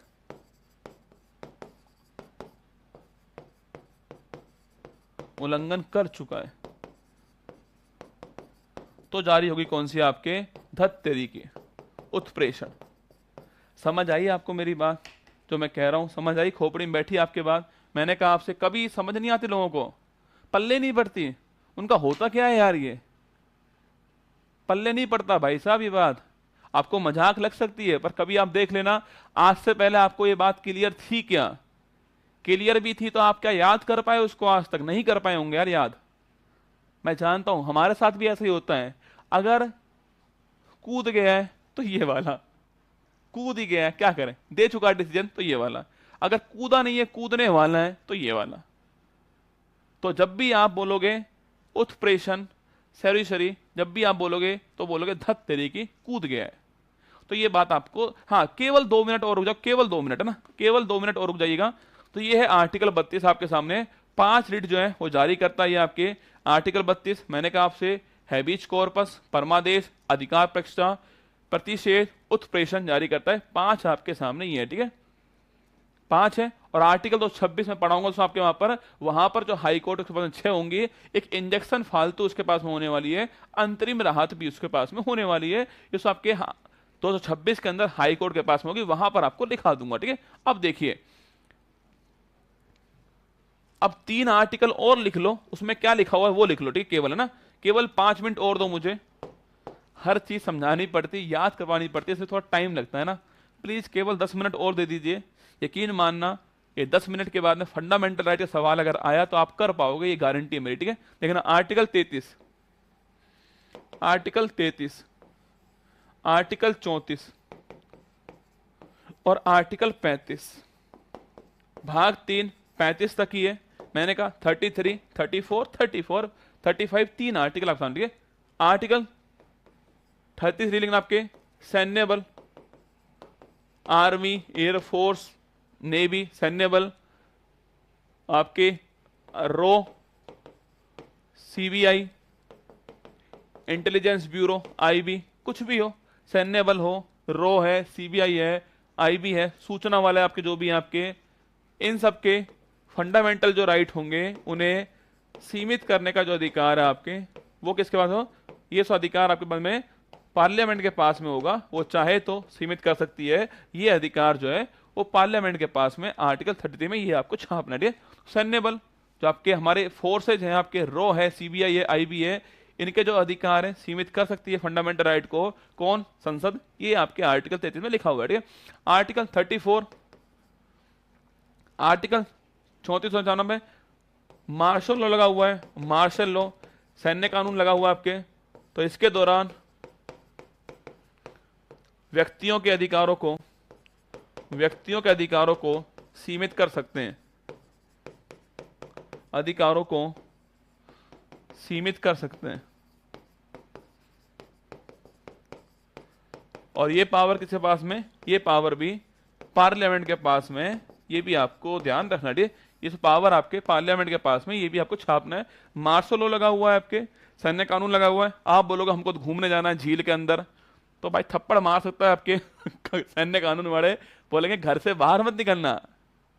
कोविड-19 लगा हुआ है, बोल के देखो ना आप कि गुरुजी बाहर जाना है, बेटा वो बाहर बैठा हुआ है, वो राम प्रसाद लेके नहीं बाहर बैठा हुआ है प्रसाद देने के लिए आपको, धमाधम देगा आपके कोविड-19 में, क्योंकि पावर है उनके पास में। आप बोलोगे नहीं हम तो घूमने जाएंगे भाई, हमारे पास में आर्टिकल 19 है, उसके पास में डंडा है भाई साहब, दबा दबा के मारेगा आपको। ठीक है, तो आर्टिकल 34 में लिखा हुआ है, मार्शल लॉ लगा हुआ है आपके। तो आप जो अधिकार है सीमित कर सकते हैं, पावर पार्लियामेंट के पास में। ठीक है, आर्टिकल 35 मौलिक अधिकार में, मौलिक जो अधिकार है इसमें संशोधन करना है। इसकी जो अंतिम पावर है वो संसद के पास में। भाग 1, मैंने कहा भाग 201 आपके पावर पार्लियामेंट के पास में, आर्टिकल 2, आर्टिकल 3। भाग 2 सिटीजनशिप, आर्टिकल 11 पावर पार्लियामेंट के पास में। भाग 3 अंतिम आर्टिकल 35 पावर पार्लियामेंट के पास में। ये 3 आपके आर्टिकल हैं, 33, 34 और 35। अब 2 क्वेश्चन लिख लीजिए, परीक्षा में पूछे गए सवाल है इसलिए लिखवा रहा हूं आपको, लिखिए मेरे साथ में। एक बार तो सवाल पूछा गया आपके कि स्वर्णिम त्रिभुज में, सवाल पूछा गया कि स्वर्णिम त्रिभुज में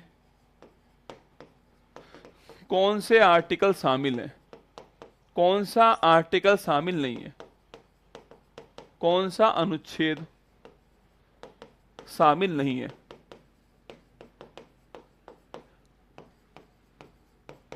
यूपीपीसीएस के मेंस के एग्जाम में सवाल था कि जो स्वर्णिम त्रिभुज है उसमें कौन सा आर्टिकल शामिल नहीं है। Option number 1 article 21, option number B article 15, option number C article 14, option number D article 19। बताओ, सवाल आपके सामने है कि मार्शल लॉ क्या होता है। Sir in habeas corpus is it important to bring the person alive? नहीं नहीं नहीं अच्छा, जिंदा लेकर आना है क्या? जिंदा लेकर ही आना यार। हाँ, लाना भी जरूरी नहीं है, कभी कभी दोस्तों कंडीशन ऐसी होती है कि आपके वीडियो कॉल करवा दीजिए, ऑप्शन है। अब मार दिया आपने तो बताना पड़ेगा ना क्यों मार दिया आपने, बताना पड़ेगा आपको। तो सवाल आपके सामने यह है कि स्वर्णिम त्रिभुज में कौन सा अनुच्छेद शामिल नहीं है, सवाल पूछा गया है, मैं इसलिए पूछ रहा हूं आपसे, बताओ कौन सा शामिल नहीं है। 21, 15, 14, 19 देखो आपने खूब पढ़ा, आपने खूब पढ़ा, ये सवाल आपने पढ़ा ही नहीं, क्या करोगे बेटा पढ़ के नहीं? भाई सवाल परीक्षा में जो आएगा वो ठीक होना चाहिए ना। अब दोस्त कूदा नहीं कूदा क्या करें उसका, वो नाले में कूदे उसकी मर्जी, ना कूदे उसकी मर्जी, हमारा सवाल ठीक हो। बताओ इसका आंसर क्या होगा, रिफ्रेश करो फटाक से।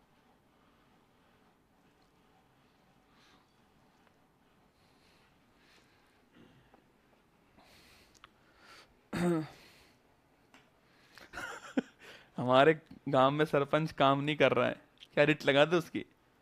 सरपंच के काम क्या है बता पहले एक बार।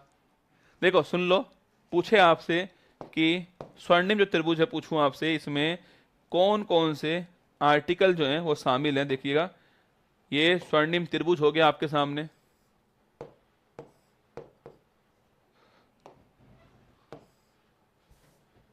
ये हो गया है स्वर्णिम त्रिभुज। इसमें 3 आर्टिकल शामिल है। देखिएगा, आर्टिकल नंबर 14, आर्टिकल नंबर 19 और आर्टिकल नंबर 21। कभी सवाल पूछे आपसे कि जो स्वर्णिम त्रिभुज है उसमें कौन से आर्टिकल शामिल है, तो आर्टिकल नंबर 21 शामिल है, आर्टिकल नंबर 14 शामिल है, 19 शामिल है। ऑप्शन नंबर बी जो है वो शामिल नहीं है, छापना। आर्टिकल 15 शामिल नहीं है। 14, 19, 21 जो है शामिल है, ये आपको ध्यान रखना है। 14, 19, 21 शामिल है, ये आपको छापना है। हाँ, विदेश जाने का अधिकार आपके पास में है, आर्टिकल 221 में लिखा हुआ है, आप विदेश जाइए, खूब जाइए। सो मेनका गांधी केस हुआ था, उसमें बोला था अधिकार आपके पास में है, बिल्कुल विदेश जाओ, खूब घूमने जाओ, अधिकार है। ठीक है, एक लास्ट सवाल और लिख लो, एक लास्ट सवाल और आपके सामने है, बाकी फिर हम छुट्टी कर देंगे आपकी। जो है लास्ट सवाल आपके सामने जो आ रहा है वो ये है। लास्ट सवाल तो पूछूंगा आपसे, देखना आपके कि नोट लिख लो, क्या किसी व्यक्ति को जीने के अधिकार में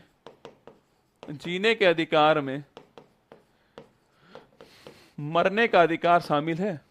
मरने का अधिकार शामिल है।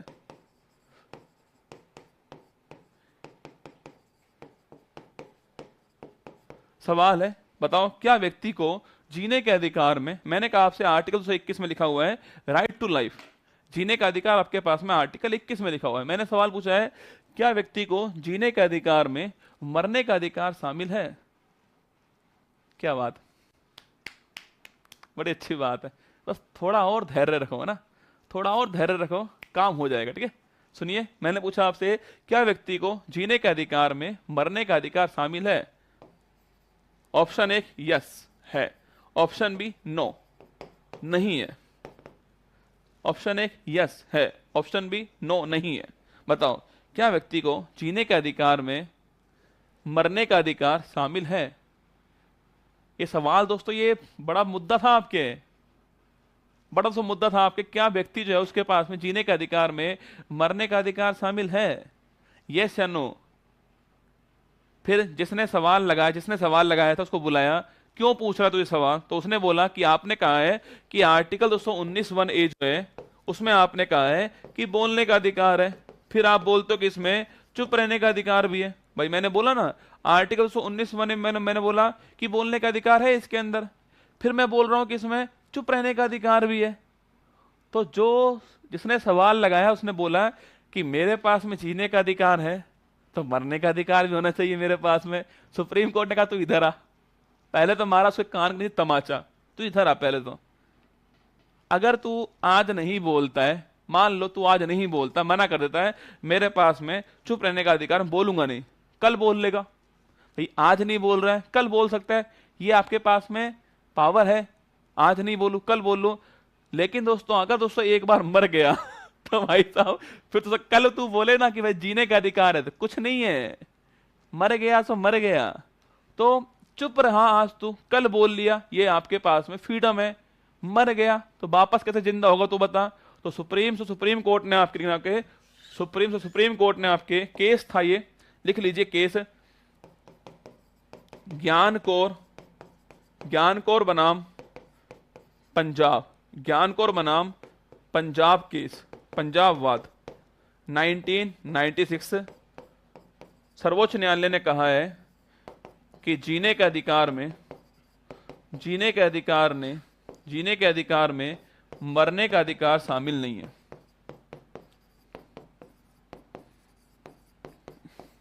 मरने का अधिकार शामिल नहीं है। ज्ञान कौर केस था दोस्तों आपके, उसमें कहा था कि जीने के अधिकार में मरने का अधिकार शामिल नहीं है। हाँ, बोलने के अधिकार में चुप रहने का अधिकार शामिल है। आप आज नहीं बोलते कल बोल लीजिए, लेकिन मर गए तो मर गए एक बार, फिर वापस आप जियोगे नहीं। ठीक है, तो ये सुप्रीम कोर्ट ने कहा। एक लास्ट पॉइंट और लिख लीजिए, लास्ट पॉइंट और है, लास्ट पॉइंट है, बेहतरीन पॉइंट लिखा रहा हूं कि गर्भावस्था, सवाल तो पूछे आपसे कि नोट, गर्भावस्था में भ्रूण, गर्भावस्था में भ्रूण का लिंग परीक्षण,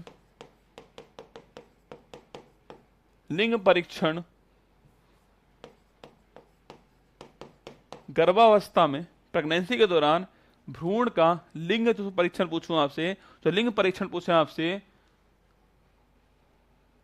लिंग परीक्षण अपराध है,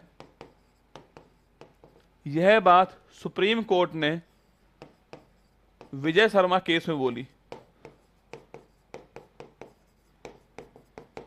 कभी आपसे पूछ ले कि गर्भावस्था में जो लिंग परीक्षण होता है वो सब अपराध होता है, ये बात सुप्रीम कोर्ट ने कौन सा आपके विजय शर्मा केस हुआ था 2008 के अंदर, उसमें ये बात बोली थी। आप पूछोगे सर क्यों गलत है, क्यों गलत है?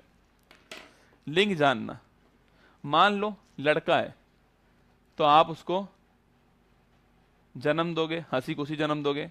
मान लो लड़की है, 10% ऐसे लोग होंगे वो उसको मार देंगे।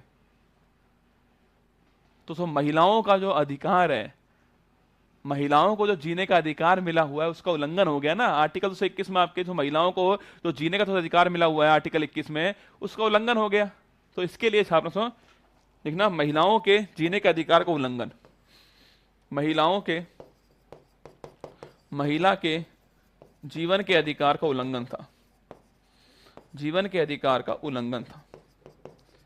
ये सारी बात आपको पता होनी चाहिए, अवेयरनेस है कि भाई क्यों ऐसा है, क्या मरने का अधिकार शामिल है। यूथेनेशिया अलग चीज है, वो अलग पढ़ेंगे है ना। यूथेनेशिया तो यह है कि कोई अगर ऐसी बीमारी हो गई आपको कि उसका इलाज ही नहीं है, तो उस समय आपके पास में इच्छा मृत्यु का अधिकार जो है वो यूथेनेशिया है, उसको अलग बात है, उसको अलग पढ़ेंगे ना।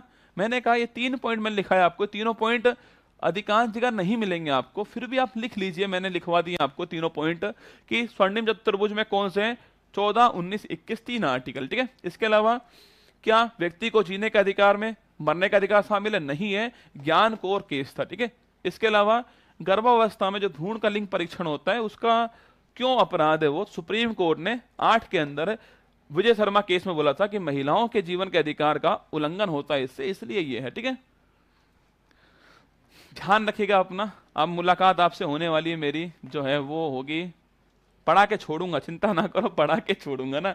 भाग 3 हो चुका है, आपको समझ में आया क्या? बताओ मुझे, जितने लोग मुझे देख रहे हैं एक बार कमेंट बॉक्स में बताओ, समझ में आया आपको नहीं आया भाग 3? कुछ सवाल, कुछ डाउट क्लियर हुए आपके, कुछ कंसेप्ट क्लियर हुए आपके? बताना मुझे जो लाइव देख रहे हैं। देखो मैंने भी सुबह क्लास ली है, मैं भी क्लास ले रहा हूँ आपकी, मैं 8 बजे भी क्लास लूंगा। आज शाम को 8 बजे अगर आपका आरएस का एग्जाम है, तैयार रहना। आज शाम को 8 बजे क्या रणनीति होनी चाहिए अंतिम माह के अंदर वो बताऊंगा आपको। आरएसपीटी के एग्जाम के लिए और करंट अफेयर्स के लिए क्या करने वाला हूं मैं, वो भी बताऊंगा आपको। ये आपको आज शाम को 8 बजे मिलने वाली, ठीक है।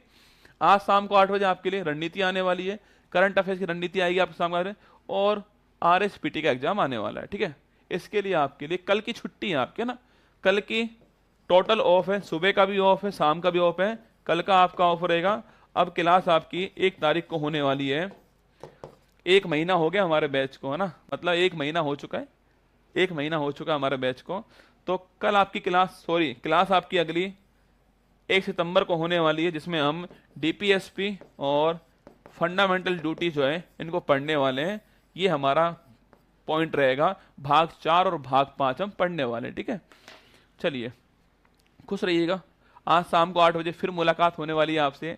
आरएस की क्या रणनीति होनी चाहिए उसको बताऊंगा मैं आपको आज शाम को। अगर आप आरएस का एग्जाम देने जा रहे हो तो जरूर देखना, ठीक है।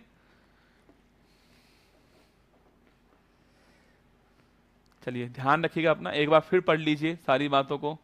हो सकता है कुछ बातें एक बार में समझ में नहीं आई हो, संभव है, बार बार पढ़ोगे तो आ ही जाएंगी समझ में।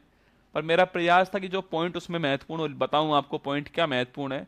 तो ये हमारा भाग 3 समाप्त हो चुका। सबसे महत्वपूर्ण भाग जो है भाग 3 ही है, ठीक है। ऑल द बेस्ट, खुश रहना। हाँ, करंट अफेयर्स वालों के लिए बोला ना मैंने कि आज शाम को 8 बजे जो है इसी चैनल के ऊपर, सॉरी मतलब जो मेन चैनल है हमारा, वहां पर क्लास आपकी होने वाली है। तो ध्यान रखिए, ऑल द बेस्ट। आप सभी को रक्षाबंधन मुबारक हो।